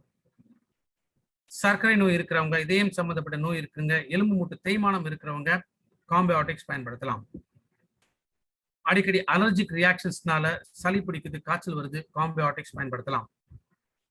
12 வயசுக்கு மேல இருக்கக்கூடிய யார் வேணாலும் காம்பியோட்டிக்ஸ் பயன்படுத்தலாம். பிரெக்னன்ட் ஆகணும் அப்படின்னு நினைக்கிறவங்க காம்பியோட்டிக்ஸ் எடுக்கலாம். பிகாஸ் பிரெக்னன்சிக்கு முக்கியமாக தேவையே iron, folic acid, vitamin B12 இந்த மாதிரி நிறைய vitamins and minerals. So pregnancy ஆகணும்னா அதற்காகவும் காம்பியோட்டிக்ஸ் கொடுக்கலாம். ஸோ காம்பியோட்டிக்ஸ் ஒரு நாளைக்கு ஒரே ஒரு கேப்சூல் சாப்பிட்ட பிறகு எடுத்தா போதும். 3 வேளையில எப்ப வேணா எடுத்துக்கலாம். வெஸ்டிஜ் பிரைம்ல சீபக்தான் அப்படிங்கிற முக்கியமான ஒரு ப்ராடக்ட்.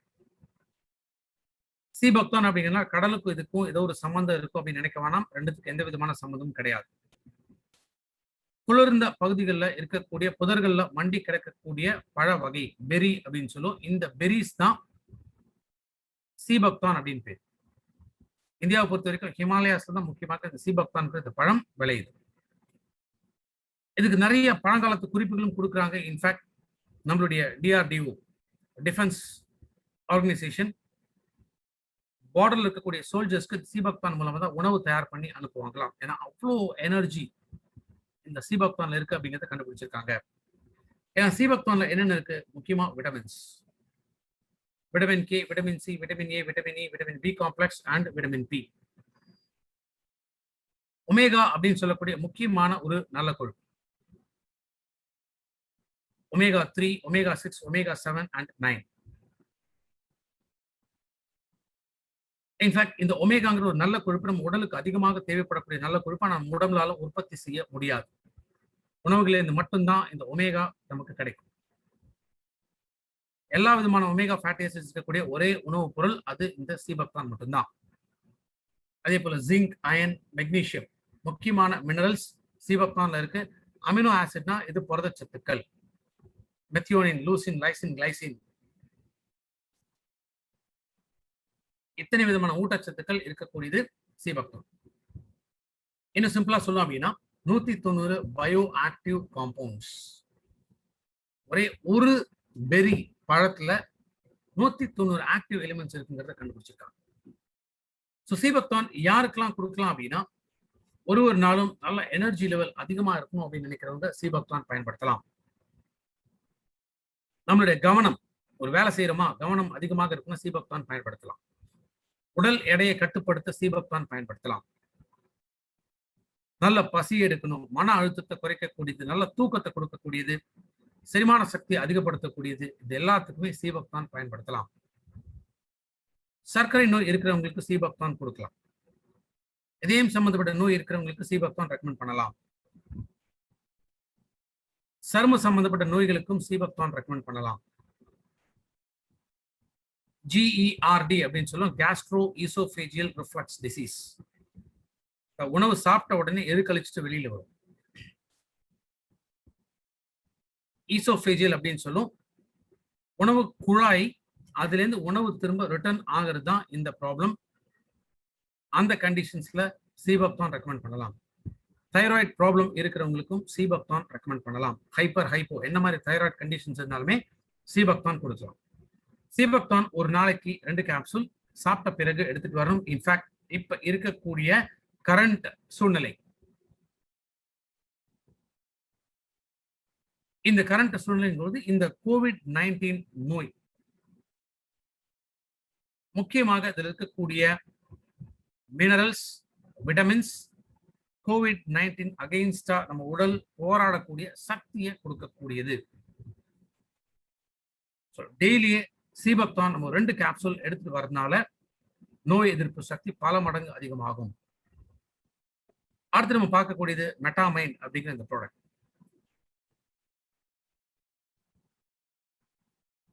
நம்ம மூளை சுறுசுறுப்பாக வேலை செய்வதற்கு முக்கியமான ஒரு ஊட்டச்சத்து தேவைப்படுகிறது. அதுதான் நல்ல கொழுப்பு அப்படின்னு சொல்லுவோம். இன்ஃபேக்ட் 2013 ஒரு ரிசர்ச் எடுக்கிறாங்க.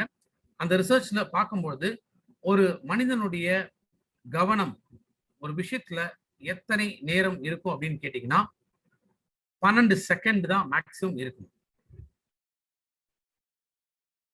இது 2013 சொன்ன விஷயம். 21 இருக்கு.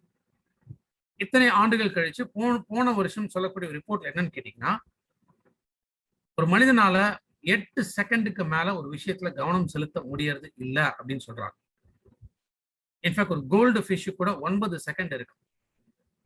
மனிதர்களுக்கு கோல்டு ஃபிஷ்ஷை விட இன்னும் கம்மியா தான் கான்சென்ட்ரேஷன் பவர் இருக்கு அப்படிங்கிறத ஒரு அனாலிசிஸ் சொல்றாங்க. ஏன் அப்படின்னா நம்ம மூளைக்கு தேவைப்படக்கூடிய அந்த நல்ல கொழுப்பு அதுக்கு பேர் தான் பாஸ்போலிபிட்ஸ் அப்படின்னு சொல்லுவோம். இந்த பாஸ்போலிபிட்ஸ் அப்படிங்கிறது என்ன? ஆல்ரெடி நம்ம பார்த்தோம். krill ஆயில்ல இந்த பாஸ்போலிபிட்ஸ் இருக்கு அப்படிங்கிறத பார்த்தோம். நம்ம ஒரு செல்களுக்கும் மேல இருக்கக்கூடிய ஒரு பாதுகாப்பு வளையம் அப்படின்னு நம்ம சொல்லலாம். இன்ஃபேக்ட் உருவாக்குறது முக்கியமாக லிவர். லிவர் சிந்தசிஸ் ஆகும்போது தான் இந்த பாஸ்போலிபிட்ஸ் ஜெனரேட் ஆகுது. இந்த பாஸ்போலிபிட்ஸ்ல இருக்கக்கூடிய முக்கியமான ஒரு நல்ல கொழுப்பு அதுக்கு பேரு பாஸ்பாட்டிடில்செரின். ஷார்ட்டா சொல்லணும்னா PS அப்படின்னு சொல்லுவோம்.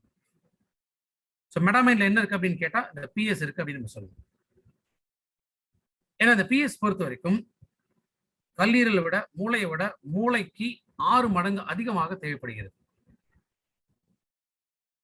இது நம்ம உணவுல இருந்தா பெரும்பாலும் நம்ம கிடைச்சிட்டு இருக்குது. ஆனா எப்ப இந்த உணவுல ஊட்டச்சத்துக்களோட பற்றாக்குறை அதிகமாயிடுச்சோ அப்ப பெரும் அளவுல இந்த நல்ல கொழுப்புகள் மூளைக்கு கிடைக்கிறது இல்ல. பியூர் வெஜிடேரியனா இருக்கிறவங்களுக்கு ஒரு நாளைக்கு சராசரியா கிடைக்கக்கூடியது மிஞ்சி போனா 50 கிராம். ஆனா ஒரு நாளைக்கு நமக்கு எவ்வளவு தேவைன்னா 300 கிராம் தேவை. அதே நான்வெஜ் சோர்ஸ் அப்படின்னு பாத்தீங்கன்னா மேக்சிமம் 100-150 இந்த அளவுக்குள்ளதான் கிடைக்குது. எப்போ நம்ம உணவுல இருந்து இந்த பற்றாக்குறை அதிகமாயிடுச்சோ நமக்கு தேவைப்படக்கூடிய முக்கியமான ப்ராடக்ட் அதுதான் வெஸ்டீஜ் பிரைம் இருக்கக்கூடிய இந்த மெட்டாமைன். மெட்டாமைன் யாருக்கெல்லாம் கொடுக்கலாம்னா 12 வயசுக்கு மேல இருக்கக்கூடிய யார் வேணாலும் எடுக்கலாம். 12 வயசுக்கு மேல இருக்கக்கூடிய குழந்தைங்க கொடுக்கறதுனால அவங்களுடைய கான்சென்ட்ரேஷன், மெமரி, அட்டென்ஷன், படிப்பு திறன், செயல்திறன் இது எல்லாமே ஆட்டோமேட்டிக்கா இம்ப்ரூவ் ஆகும். ஒர்க்கிங் பீப்புள் காலேஜ் போற வயசுல ஆரம்பிச்சு ஒர்க்கிங் ப்ரொஃபஷனல்ஸ், பிசினஸ் பண்றவங்க எல்லாருமே மெட்டாமைன் எடுத்துட்டு வரலாம். வயதானவர்கள் ஏன்னா மெமரி ரீகால், மெமரி ரெகக்னிஷன் இதெல்லாமே ரொம்ப ரொம்ப குறைய ஆரம்பிச்சிடும் வயது ஏற ஏற.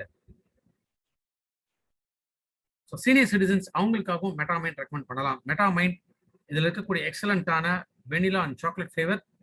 இது ஒரு சாக்லேட் சாப்பிட்ற மாதிரி அப்படியே நம்ம சூ பண்ணி தான் சாப்பிடணும். ஒரு நாளைக்கு ஒரு டேப்லெட் எடுத்துக்கிட்டாலே போதும். பிரைம் கேட்டகரி அடுத்து நம்ம பார்க்கக்கூடியது இம்யூனிட்டி பூஸ்ட். நோய் எதிர்ப்பு சக்தி நம்ம உடம்புக்குள்ள அதிகமாகணும். நம்ம ரத்தத்தை பொறுத்த வரைக்கும் 3 விதமான செல்கள் இருக்கு. ஒன்று சிகப்பணுக்கள், இன்னொன்று வெள்ளை அணுக்கள், இன்னொன்று பிளேட்லெட்ஸ். முக்கியமாக வெள்ளை அணுக்கள் இதுதான் நோய் எதிர்ப்பு சக்தியை அதிகப்படுத்துறதுக்கான காரணம். இந்த வெள்ளை அணுக்கள் பொதுவாகவே நம்ம உடம்புக்குள்ள சில மணி நேரங்கள் மட்டுமே உயிர் வாழும். அதுக்கப்புறம் அந்த செல்கள் இறந்து திரும்ப புது செல்கள் உற்பத்தி ஆகிட்டே இருக்கு. அப்ப அந்த செல்களுக்கு தேவைப்படக்கூடிய விஷயங்கள் என்ன? ஊட்டச்சத்துக்கள். பொதுவாகவே பாக்டீரியா, வைரஸ், ஃபங்கஸ், பாரசைட்ஸ் இந்த மாதிரி நிறைய கிருமிகளோட தாக்குதல் நம்ம உடம்புக்குள்ள எப்போது இருந்துட்டே இருக்கு. அதை எதிர்த்து அதை முறியடிக்கணும் அப்படின்னா நம்ம உடலுக்கு என்ன தேவை? நோய் எதிர்ப்பு சக்தி தேவைப்படுகிறது. இந்த கேட்டல 5 விதமான ப்ராடக்ட்ஸ் இருக்கு. முதல் ப்ராடக்ட் நோனி. நோனிங்கிறது நுணாக்காய், நுணா பழம் அப்படின்னு சொல்லக்கூடியது அந்த நோனி. இந்த நோனில ஜெரோனின் அப்படிங்கிற ஒரு பொருள் இருக்கு. இது ஒரு ப்ரீகர்சர் ஃபார்ம்ல இருக்கு அப்படின்னு நம்ம சொல்லலாம். நோனி நம்ம எடுக்கும்போது நம்ம உடம்புக்குள்ள போய் நம்ம உடல் ப்ரோஜெரோனினா ஜெரோனினா கன்வெர்ட் பண்ணும். ஜெரோனினோட முக்கியமான வேலை என்னன்னு கேட்டீங்கன்னா, அது பெஸ்ட் டிரான்ஸ்போர்ட்டர் அப்படின்னு சொல்லுவோம். செல்களோட கதவுகளை திறந்த ஊட்டச்சத்துக்களை செல்களுக்குள்ள முழுமையாக அப்சர்வ் ஆகிறதுக்கு இந்த ஜெரோனின் ரொம்ப ரொம்ப அவசியம். நோனில எத்தனை விதமான ஹெல்த் பெனிஃபிட்ஸ் இருக்கு. நோனி செரிமான சக்தியை அதிகப்படுத்தும். புற்றுநோய் செல்களை அழிக்கக்கூடிய தன்மை நோனில இருக்கு. ஆல்ரெடி புற்றுநோய் ட்ரீட்மெண்ட்ல இருக்காங்க, அந்த ட்ரீட்மெண்டோட பாதிப்புகள் ஏற்படாமல் தடுக்கக்கூடியது நோனி. நோனி ஒரு நல்ல வலி நிவாரணி, வலி தாங்கக்கூடிய சக்தியை அதிகப்படுத்தும். உடல் உறுப்புகள்ல வீக்கம் ஏற்படாமல் தடுக்கக்கூடியது நோனி. இப்ப இருக்கக்கூடிய COVID-19 இந்த நோயில, எஸ்பெஷலி இந்த கொரோனா வைரஸ் அந்த கிருமினால ஏற்படக்கூடிய பாதிப்பு என்னன்னா வலி, இன்னொன்னு உடல்ல ஏற்படக்கூடிய வீக்கம், ஃபீவர், இதெல்லாம் வரதுக்கு முக்கியமான காரணம் அதுதான். ஸோ நோனி இது கொடுக்கறதுனால இந்த வலி தீர்க்கக்கூடிய சக்தியும் இருக்கு, உடல் உறுப்புகள்ல வீக்கம் ஏற்படாமல் தடுக்கக்கூடிய சக்தியும் இதுல இருக்கு. நோனி மன அழுத்தத்தை குறைக்கக்கூடியது, அதே போல நோனி நல்ல தூக்கத்தை கொடுக்கக்கூடியது. வயிறு குடல்ல இருக்கக்கூடிய புழு, பூச்சி, கிருமிகள் இதெல்லாம் அழிக்கக்கூடிய தன்மை நோனில உண்டு. நோனி எடுக்கிறதுனால ரத்தத்துல சர்க்கரையோட அளவை கட்டுப்படுத்த முடியும். ஸோ சர்க்கரை நோய் இருக்கிறவங்க நோனி எடுத்துட்டு வரலாம். LDL கெட்ட கொழுப்பு, இதோட ஆக்சிடேஷன் இது தடுக்க முடியுது. அதே போல உடம்புல HDL நல்ல கொழுப்பு அதிகப்படுத்தி LDL குறைக்கிறதுனால இதயம் சம்பந்தப்பட்ட நோய் இருக்கிறவங்களும் நோனி பயன்படுத்தலாம். நோனி கல்லீரலுக்கு பாதுகாப்பு கொடுக்கக்கூடியது. அதே போல கிளாட் பிரிவென்ஷன், மூளைக்கு போகக்கூடிய ரத்த குழாய்களோ இதயத்துக்கு போகக்கூடிய ரத்த குழாய்களையோ பிளட் கிளாட் ஆகாம தடுக்கக்கூடியது நோனி. நோனி ஒரு நாளைக்கு 2 கேப்சூல் வெறும் வயிற்றுல எடுத்துட்டு வரணும். கடல் பாசி, சமுத்திர பாசி அப்படின்னு சொல்லக்கூடியது அந்த ஸ்பெருலினான்ற இந்த ப்ராடக்ட். இன்ஃபேக்ட் உலக நலவாழ்வு சங்கம் என்ன டிக்ளேர் பண்றாங்கன்னா, மனித குலத்திற்கு முக்கியமாக தேவைப்படக்கூடிய ஒரு ஊட்டச்சத்து அதுதான் இந்த ஸ்பைருலினா. ஏன்னா ஸ்பைருலினால என்ன அடங்கி இருக்குன்னு கேட்டீங்கன்னா, கிட்டத்தட்ட 60-75% புரதச்சத்துக்கள். அது வெஜிடேரியன் புரோட்டீன்ஸ் அப்படின்னு சொல்லும், உடல் எளிதாக செரிமானம் பண்ணக்கூடியது புரோட்டீன்ஸ். 15% பாலிசாக்கரைட்ஸ், அதாவது சர்க்கரை சத்து ஸ்பைருலினால அடங்கி இருக்கு. 5-8% GLA, இது ஒமேகால ஒரு வகையை சேர்ந்தது. இந்த GLAங்கிறது தாய்ப்பால மட்டும்தான் இருக்கு, அது தவிர ஸ்பைருலினால தான் இருக்கு. வேற எந்த விதமான உணவுப் பொருட்களுமே இது கிடையாது. Iron, magnesium, calcium, potassium, selenium இந்த மாதிரியான முக்கியமான மினரல்ஸ் ஸ்பைருலினால இருக்கு. Entire B complex vitamins, vitamin E, vitamin K and vitamin H ஸ்பைருலினால இருக்கு. அண்ட் ஃபைட்டோ நியூட்ரிஷன் அப்படின்னு சொல்லக்கூடிய செடிகளிலிருந்து கிடைக்கக்கூடிய ஊட்டச்சத்துக்கள், beta carotenes, phycocyanins, xanthophyll, chlorophyll எல்லாமே நமக்கு கிடைக்கக்கூடியது. ஸோ ஸ்பைருலினால கிடைக்கக்கூடிய ஹெல்த் பெனிஃபிட்ஸ் என்ன? லிவர் மற்றும் கிட்னி சம்பந்தப்பட்ட நோய்கள் ஏற்படாமல் தடுக்கக்கூடியது ஸ்பைருலினா. இதுல இருக்கக்கூடிய அந்த phenylalanine and tyrosine thyroid problem இருக்கிறவங்களுக்கு, எஸ்பெஷலி ஹைப்போதைராய்டு இருக்கிறவங்களுக்கு மட்டும் ஸ்பைருலினா ரெக்கமெண்ட் பண்ணலாம். இந்த பசியை கண்ட்ரோல் பண்றதுனால உடல் எடையை குறைக்க விரும்புறவங்களும் ஸ்பைருலினா பயன்படுத்தலாம். இதுல இருக்கக்கூடிய சர்க்கரை சத்து நோய் எதிர்ப்பு சக்தியை அதிகப்படுத்தும். விட்டமின் B12 நரம்புகளுக்கு தேவையான முக்கியமான விட்டமின், நரம்பு தளர்ச்சி போன்ற பிரச்சனைகள் ஏற்படாமல் தடுக்கக்கூடியது. அதே போல அனீமியா, ரத்த சோகை வராமலும் தடுக்கக்கூடியது விட்டமின் B12. இதில் இருக்கக்கூடிய பீட்டா கரோட்டீன்ஸ் அப்படிங்கிற ஆன்டி ஆக்சிடென்ட்ஸ் கண் பார்வை கோளாறுகள் ஏற்படாமல் தடுக்க முடியும். இதயம் சம்பந்தப்பட்ட நோய் ஏற்படாமலும் தடுக்கிறதுக்கு ஸ்பைருலினா பயன்படுத்தலாம். காரணம், உடம்புல இருக்கக்கூடிய கெட்ட கொழுப்பை குறைச்சி நல்ல கொழுப்பை அதிகமாக்கும். பெண்கள் சம்பந்தப்பட்ட பிரச்சனைகள் அப்படின்னு பார்க்கும்போது PCOS, நீர்க்கட்டிகள், அதே போல PMS, ப்ரீ மென்ஸ்ட்ருவல் சிண்ட்ரோம், இது 2 விஷயங்களுக்காக ஸ்பைருலினா ரெக்கமெண்ட் பண்ணலாம். மிஸ்கேரேஜ், மிஸ்கேரேஜ் என்னன்னா கர்ப்பம் உருவாகும் ஆனா கரு கலைஞ்சு போயிடும். காரணம், அந்த கரு தாங்கக்கூடிய எண்டோமெட்ரியம் அப்படின்னு சொல்லக்கூடியது ஸ்ட்ராங்கா இல்லை அப்படின்னா கரு கலையலாம். மிஸ்கேரேஜ் ஏற்படாமல் தடுக்கக்கூடியது ஸ்பைருலினா. அதே போல ஃபர்டிலிட்டி, தாய்மை பருவம் அடைய நினைக்கக்கூடிய பெண்களுக்கும் ஸ்பாலினா ரொம்ப ரொம்ப அவசியம். ஸ்பாலினா ஒரு நாளைக்கு 3 கேப்சூல் வெறும் வயிற்றுல எடுத்துட்டு வரணும். சீம்பால இருந்து உருவாக்கப்பட்டதுதான் கொலஸ்ட்ரம் அப்படிங்கிற இந்த ப்ராடக்ட். கொலஸ்ட்ரம்ல 5 விதமான இம்யூனோகுளோபுலின் அப்படின்னு சொல்லக்கூடிய நோய் எதிர்ப்பு சக்தியை கொடுக்கக்கூடிய விஷயங்கள் இருக்கு. அதே போல புரோட்டியேஸ், இது நம்ம உடம்ப கேடு விளைவிக்கக்கூடியது, இது தடுக்கக்கூடிய சக்தி இந்த சீம்பால்ல இருக்கு. அதாவது கொலஸ்ட்ரம். கொலஸ்ட்ரம்ல 3 விதமான ஹெல்த் பெனிஃபிட்ஸ் இருக்கு. முதல்ல நியூட்ரிஷனல் ஃபேக்டர்ஸ், ஊட்டச்சத்துக்கள். கொலஸ்ட்ரம்லயும் புரோட்டீன் இருக்கு, விட்டமின்ஸ் இருக்கு, மினரல்ஸ் இருக்கு, கார்போஹைட்ரேட்ஸ் அண்ட் ஃபேட்ஸ். எல்லா விதமான ஊட்டச்சத்துக்கள் இயற்கையாகவே இதில் அடங்கி இருக்கு. நோய் எதிர்ப்பு சக்தியை ட்ரிகர் பண்ணக்கூடிய விஷயங்கள் கொலஸ்ட்ரம்ல அடங்கி இருக்கு. வளர்ச்சிக்கான தேவைகள்,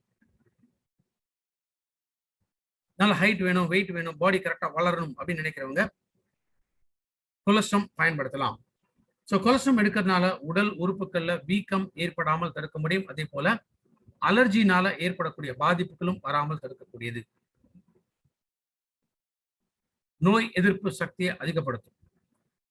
உடல்ல இருக்கக்கூடிய செல்கள், திசுக்கள் இதெல்லாமே ரிப்பேர் பண்ணி ஆரோக்கியமான செல்கள், திசுக்களாக மாற்றக்கூடியது. இதனால நம்ம உடம்புல எப்போதுமே நல்ல ஒரு பவர், எனர்ஜி, ஸ்டாமினா இருந்துட்டு.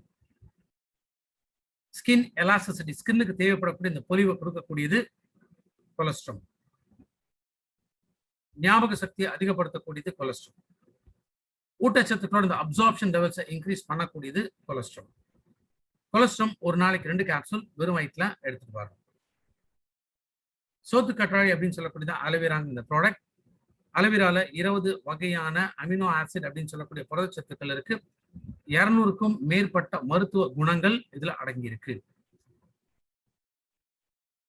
அலோவேரா ஒரு வாட்டர் சக்குலண்ட் பிளான்ட் அப்படின்னு சொல்லுவோம். வாட்டர் சக்குலண்ட் அப்படின்னா எந்த கிளைமேட்ல, எந்த சூழ்நிலையிலுமே இந்த அலோவேரா வளர முடியும். நீர் அதிகமாக உறிஞ்சு கொள்ளக்கூடிய தன்மை இதில் இருக்கிறதுனால உடல் உஷ்ணத்தை குறைக்க முடியும். ஏன்னா குறிப்பாக இப்ப இருக்கக்கூடிய வெயில் காலத்துல நம்ம பாடி ஹீட் ஜெனரலாகவே அதிகமாகும். பாடி ஹீட் அதிகமாச்சுனால என்ன ஆகும்னா அடிக்கடி சளி பிடிக்கும், கிருமிகள் உடம்புக்குள்ள வளரும்.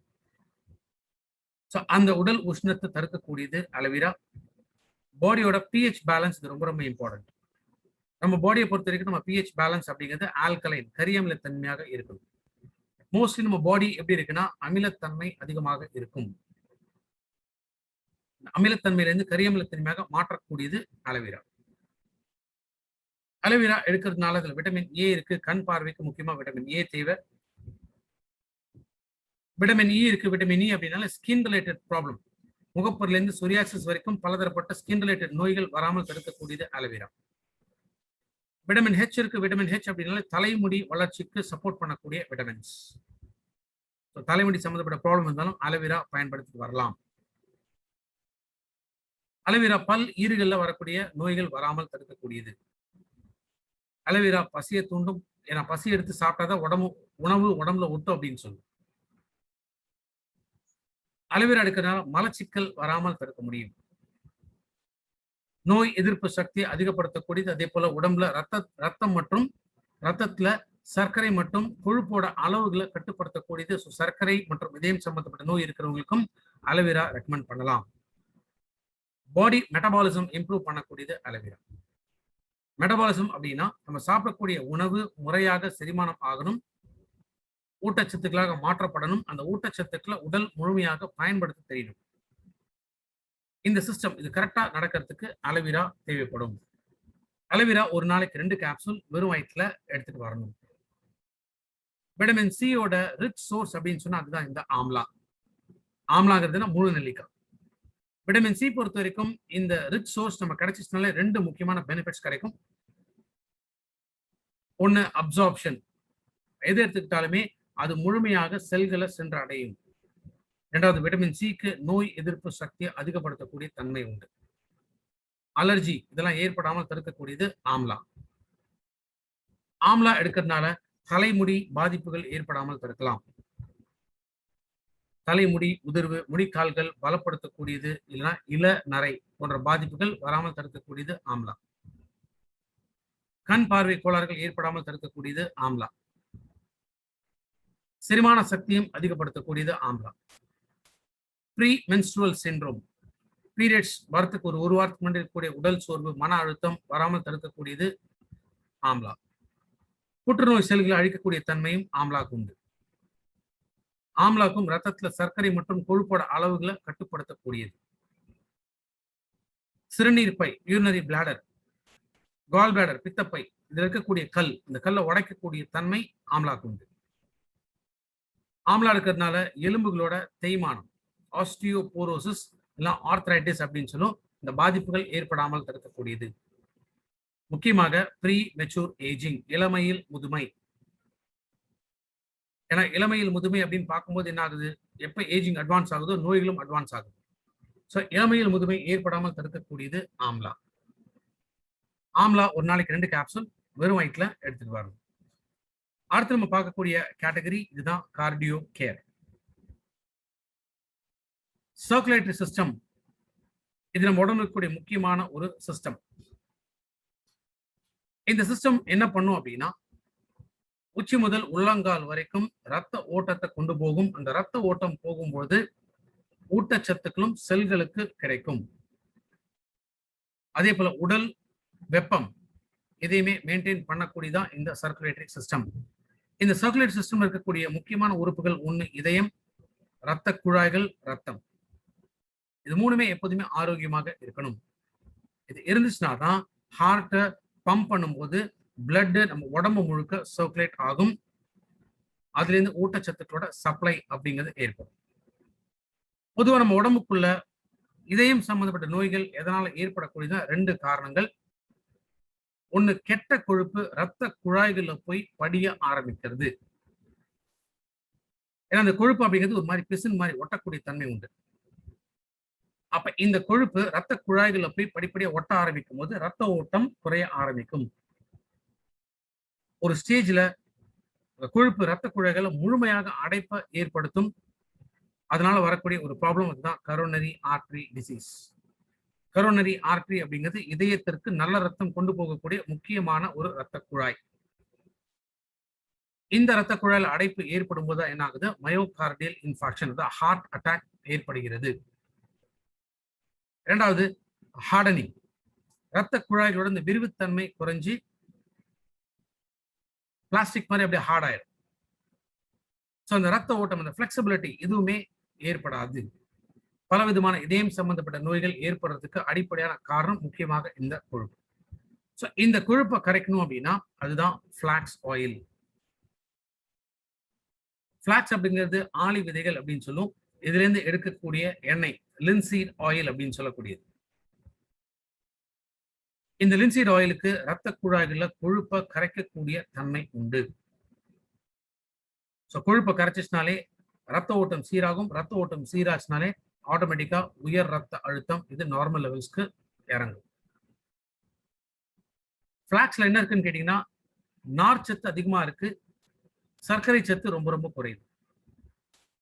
ஸோ நார்ச்சத்து அதிகமாக இருக்கிறதுனாலே உடல் எடை குறைக்க விரும்புறவங்க பிளாக்ஸ் ஆயிலும் தாராளமாக எடுக்கலாம். அதே போல தைராய்டு ப்ராப்ளம் இருக்கிறவங்க பிளாக்ஸ் ஆயில் ரெக்கமெண்ட் பண்ணலாம். நார்ச்சத்து இருக்கிறதுனாலே பிளாக்ஸ் ஆயில் எடுக்கிறதுனால ஸ்கின் மற்றும் தலைமுடி சம்பந்தப்பட்ட நோய்கள் வராமல் தடுக்கக்கூடியது. பிளாக்ஸ் கலர் பர்ஃபெக்ஷன் அப்படின்னு சொல்லும், பார்வை கோளாறுகள் ஏற்படாமல் தடுக்கக்கூடியதும் பிளாக்ஸ். பிளாக்ஸ்ல லிக்னன்ஸ் அப்படிங்கிற ஒரு பொருள் இருக்கு, இது பெஸ்ட் ஆன்டி ஆக்சிடென்ட். இது வயோதிகத்தன்மை ஏற்படாமல் தடுக்கக்கூடியது. ஆல்பா லிப்போயிக் ஆல்பா லினோலிக் ஆசிட் அப்படிங்கிற முக்கியமான ஒரு ஒமேகா ஊட்டச்சத்து பிளாக்ஸ்ல இருக்கு. இது புற்றுநோய் எதிர்த்து போராடக்கூடியது. முக்கியமாக பெண்களுக்கு வரக்கூடிய மார்பக புற்றுநோய், ஓவரிஸ்ல வரக்கூடிய புற்றுநோய், ஆண்களுக்கு prostate and colon cancer. Flax இதுல ஒமேகா 3 அப்படின்னு சொல்லக்கூடிய நல்ல கொழுப்புகள் அதிக அளவுல இருக்கு. கூடவே ஒமேகா 6 அண்ட் ஒமேகா 9 அடங்கியுள்ளது. பீரியட்ஸ் ரிலேட்டட் ப்ராப்ளம் இருக்கு, இரகுலர் சைக்கிள்ஸ் இருக்கு அப்படின்னா ஹார்மோன்ஸோட டிஸ்டர்பன்ஸ்னால ஏற்படக்கூடியது பிளாக்ஸ் ஆயில் ரெக்கமெண்ட் பண்ணலாம். அதே போல 45 வயசை தாண்டும் பொழுது என்னாகும், பீரியட்ஸ் படிப்படியா நிக்க ஆரம்பிக்கும். மெனோபாஸ் அப்படிங்கிற ஸ்டேஜ் அடைய ஆரம்பிப்பாங்க. இந்த மெனோபாஸ் ஸ்டேஜ்லயும் வரக்கூடிய முக்கியமான பிரச்சனை என்ன அப்படின்னு கேட்டீங்கன்னா, ஆட்டோ இம்யூன் டிசார்டர் அப்படின்னு சொல்லக்கூடிய புற்றுநோய் ஏற்படலாம். ரொமட்டாய்டு ஆர்த்ரைட்டிஸ், முடக்குவாதம், இந்த நோய்கள் ஏற்படலாம். ஸோ ஹார்மோன்ஸை பேலன்ஸ் பண்ணக்கூடியது ஃபிளாக்ஸ் ஆயில். ஃபிளாக்ஸ் ஒரு நாளைக்கு 2 கேப்சூல் சாப்பிட்ட பிறகு எடுத்துட்டு வரும். ரத்த குழாய்களோட விரிவுத்தன்மையும் ரொம்ப ரொம்ப அவசியம். ஒரு நாளைக்கு சராசரி 7200 லிட்டர் ரத்தம் நம்ம உடம்பு முழுக்க ஓடிட்டு. அப்ப ரத்த குழாய்கள் நார்மலா இருந்தா தான் இந்த சர்க்குலேஷன் அப்படிங்கிறது சரியான முறையில் இருக்கும். பலவிதமான காரணங்களால என்ன ஆகுதுன்னா இந்த ரத்த குழாய்களோட விரிவுத்தன்மை குறைஞ்சிரும். இந்த எலாஸ்டிசிட்டி அப்படிங்கிறது இருக்காது. இதுதான் என்ன சொல்றோம், வாசோ கன்ஸ்ட்ரக்ஷன்.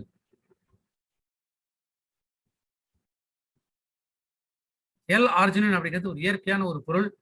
இதுல ஆர்ஜினின் மற்றும் resveratrol, antioxidants, vitamins, minerals, folic acid, இத்தனை விதமான ஊட்டச்சத்துக்கள் இது முழுமையாக அடங்கியிருக்கு. எல் ஆர்ஜினின் எடுக்கிறதுனால இந்த நைட்ரிக் ஆக்சைடாக மாற்றப்படும். இந்த நைட்ரிக் ஆக்சைடு ரத்த குழாய்கள்ல ஒரு கரண்ட் மாதிரி போகும், ஒரு ஷாக் மாதிரி கொடுத்துட்டே போகும். இந்த ஷாக் கொடுக்க என்ன ஆகுதுன்னா சுருங்கி இருக்கக்கூடிய ரத்த குழாய்கள் விரிவடைய ஆரம்பிக்கும். இதுதான் வாசோ டைலேஷன் அப்படின்னு சொல்லுவோம். சுருங்கி இருக்கக்கூடிய ரத்த குழாய்கள் விரிவடைஞ்சு ரத்த ஓட்டம் சீராகும் போது ஆட்டோமேட்டிக்கா உயர் ரத்த அழுத்தம் இது திரும்ப நார்மல் லெவல்ஸ்க்கு இறங்கும். நார்மல் பிளட் பிரஷர் மெயின்டைன் பண்ண முடியும். உடல் உறுப்புகள்ல வீக்கம் ஏற்படாமல் தடுக்கக்கூடியது. ரத்த குழாய்களோட அடைப்பு ஏற்படாமல் தடுக்க முடியும். அந்த நோய்க்கு பேர் தான் அத்ரோஸ்க்ளீரோசிஸ். ஹார்ட் அட்டாக் வராமலும் தடுக்கக்கூடியது L arginine. Coronary artery disease, congestive heart failure, இந்த மாதிரி இதயம் சம்பந்தப்பட்ட பலவிதமான நோய்கள் இருக்கு. அதை தடுக்கக்கூடியது எல் ஆர்ஜினின். எல் ஆர்ஜினின் எடுக்கிறதுனால மூளை மற்றும் சிறுநீரகத்திற்கு பாதுகாப்பை கொடுக்கக்கூடியது. டயாலிசிஸ்ல இருக்காங்க அப்படின்னா எந்த சப்ளிமெண்ட்ஸுமே பொதுவாக நம்ம ரெக்கமெண்ட் பண்ணக்கூடாது. யூரிக் ஆசிட், கிரியாட்டின் லெவல்ஸ் அதிகமாக இருந்ததுன்னா அந்த ஸ்டேஜ்ல மட்டும் வேணா எல் ஆர்ஜினின் கொடுக்கலாம். பட் ஒன்ஸ் டயாலிசிஸ்ல இருக்காங்க அப்படின்னா எந்த சப்ளிமெண்ட்டுமே நம்ம ரெக்கமெண்ட் பண்ண முடியாது. மூளை பொறுத்த வரைக்கும் ஞாபக சக்தியை அதிகப்படுத்தக்கூடியது. ஸ்போர்ட்ஸ்ல இருக்கிறவங்க, அத்லெட்ஸ், பாடி பில்டிங் பண்றவங்க, ஜிம்ல ஒர்க் அவுட் பண்றவங்க, இவங்களுக்கும் எல் ஆர்ஜினின் ரெக்கமெண்ட் பண்ணலாம். ஸோ அந்த எனர்ஜி லெவல்ஸ் இன்னும் நல்லா பூஸ்டப் ஆகும். முக்கியமா ஆண்களுக்கு இருக்கக்கூடிய sexual problems, erectile dysfunction, premature ejaculation, இந்த கண்டிஷன்ஸ்ல எல் ஆர்ஜினின் ரெக்கமெண்ட் பண்ணலாம். எல் ஆர்ஜினின் ஒரு டப்பால 15 பேக்கெட் இருக்கும். ஒரு சாஷே பேக்கெட் ஒரு நாளும் காலையில வெறும் வயிற்றுல ஒரு 200 ml தண்ணியில மிக்ஸ் பண்ணி குடிச்சிட்டு வரோம். ஒரு பேக்கெட் ஃபுல்லா 200 ml தண்ணியில மிக்ஸ் பண்ணி குடிச்சிட்டு வர்றோம். டெய்லி ஒரே ஒரு டைம் காலையில வெறும் வயிற்றுல எடுத்துக்கிட்டாலே போதும். செக்ஷுவல் ப்ராப்ளம்ஸ் இருக்கிறவங்களுக்கு மார்னிங் ஒரு டைம் எம்டி ஸ்டொமக், அதே போல நைட்ல சாப்பிட்றதுக்கு ஒரு 1 hour பிஃபோர் எல் ஆர்ஜினின் எடுத்துட்டு வரலாம். வெரிகோஸ் வெயின் அப்படின்னு சொல்லுவோம். பொதுவாக காலில் அந்த நரம்புகள் சுருண்டு போயிருக்கும், ரத்த ஓட்டமே இருக்காது. எல் ஆர்ஜினின் எடுக்கிறதுனால ஈவன் சுருண்டு இருக்கக்கூடிய ரத்த குழாய்களுமே ரத்தத்தை புஷ் பண்ணக்கூடியது. எல் ஆர்ஜினின் பிளட் சர்க்குலேஷனை இம்ப்ரூவ் பண்ண முடியும். எஸ்பெஷலி கொரோனா பாதிப்புல இருக்காங்க அப்படின்னா அவங்களுக்கு முக்கியமாக இந்த நைட்ரிக் ஆக்சைடு ப்ரொடக்ஷன்,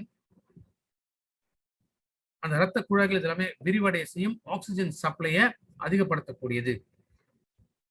அடுத்து நம்ம பார்க்கக்கூடியது கோ என்சைம் Q10. நம்ம உடம்புக்குள்ள கோடிக்கணக்கான செல்கள் இருக்கு. ஒரு செல்களுக்குள்ளயுமே ஒரு பவர் ஹவுஸ் அப்படின்னு சொல்லக்கூடிய மைட்டோகாண்ட்ரியா உள்ளது. ஸ்கூல்ஸ்ல படிச்சிருப்போம். இந்த மைட்டோகாண்ட்ரியா இருந்துச்சுன்னா தான் இதுல இருந்து அந்த பவர் செல்ஸுக்கு உற்பத்தி ஆகுது அப்படின்னு சொல்லி. அந்த பவர் உற்பத்தி ஆகணும் அப்படின்னா, அந்த எனர்ஜி செல்ஸ்க்கு கிடைக்கணும் அப்படின்னா இந்த கோ என்சைம் இருந்தா தான் கிடைக்கும். பொதுவாகவே நம்ம உடம்புலயே இந்த கோ என்சைம் உற்பத்தி ஆகுது. இது ஒரு விட்டமின் மாதிரியான ஒரு விஷயம், இந்த சக்தியை கொடுக்கக்கூடிய ஒரு விஷயம். ஆனா காலப்போக்கில் வயது ஏற ஏற இந்த கோ என்சைமோட உற்பத்தி நம்ம உடம்புக்குள்ள குறைய ஆரம்பிக்குது. அதனாலதான் பொதுவாக 20 வயசு இருக்கக்கூடிய தெம்பு 40 இருக்காது, 40 இருக்காது, 60 இருக்காது, 60 இருக்காது, 80கள்ல இருக்கிறது இல்லை. கோஎன்சைம் பொறுத்த வரைக்கும் இதோட ரிச் சோர்ஸ் எதுல இருக்கு அப்படின்னு கேட்டீங்கன்னா மாமிசத்துல, முக்கியமாக லிவர், ஹார்ட், பிரெயின், இது மூணுத்துல அதிகமா இருக்கும். பட் நம்மளுடைய கோஎன்சைம் அப்படிங்கிறது ஈஸ்டோட ஃபெர்மெண்டேஷன்ல இருந்து தயாரிக்கப்படுகிறது.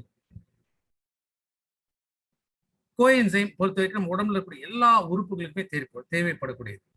மூளை அப்படின்னு எடுத்துக்கிட்டா மூளையில அல்சீமர்ஸ் அப்படின்னு சொல்லுவோம், டோட்டல் மெமரி லாஸ், அந்த கண்டிஷன் கோஎன்சைம் கொடுக்கலாம். ரெண்டாவது பார்க்கின்சன்ஸ்னா உடம்பு அப்படியே ஒரு மாதிரி ஆடிக்கிட்டே இருக்கும், பேலன்ஸ் ஆகாது.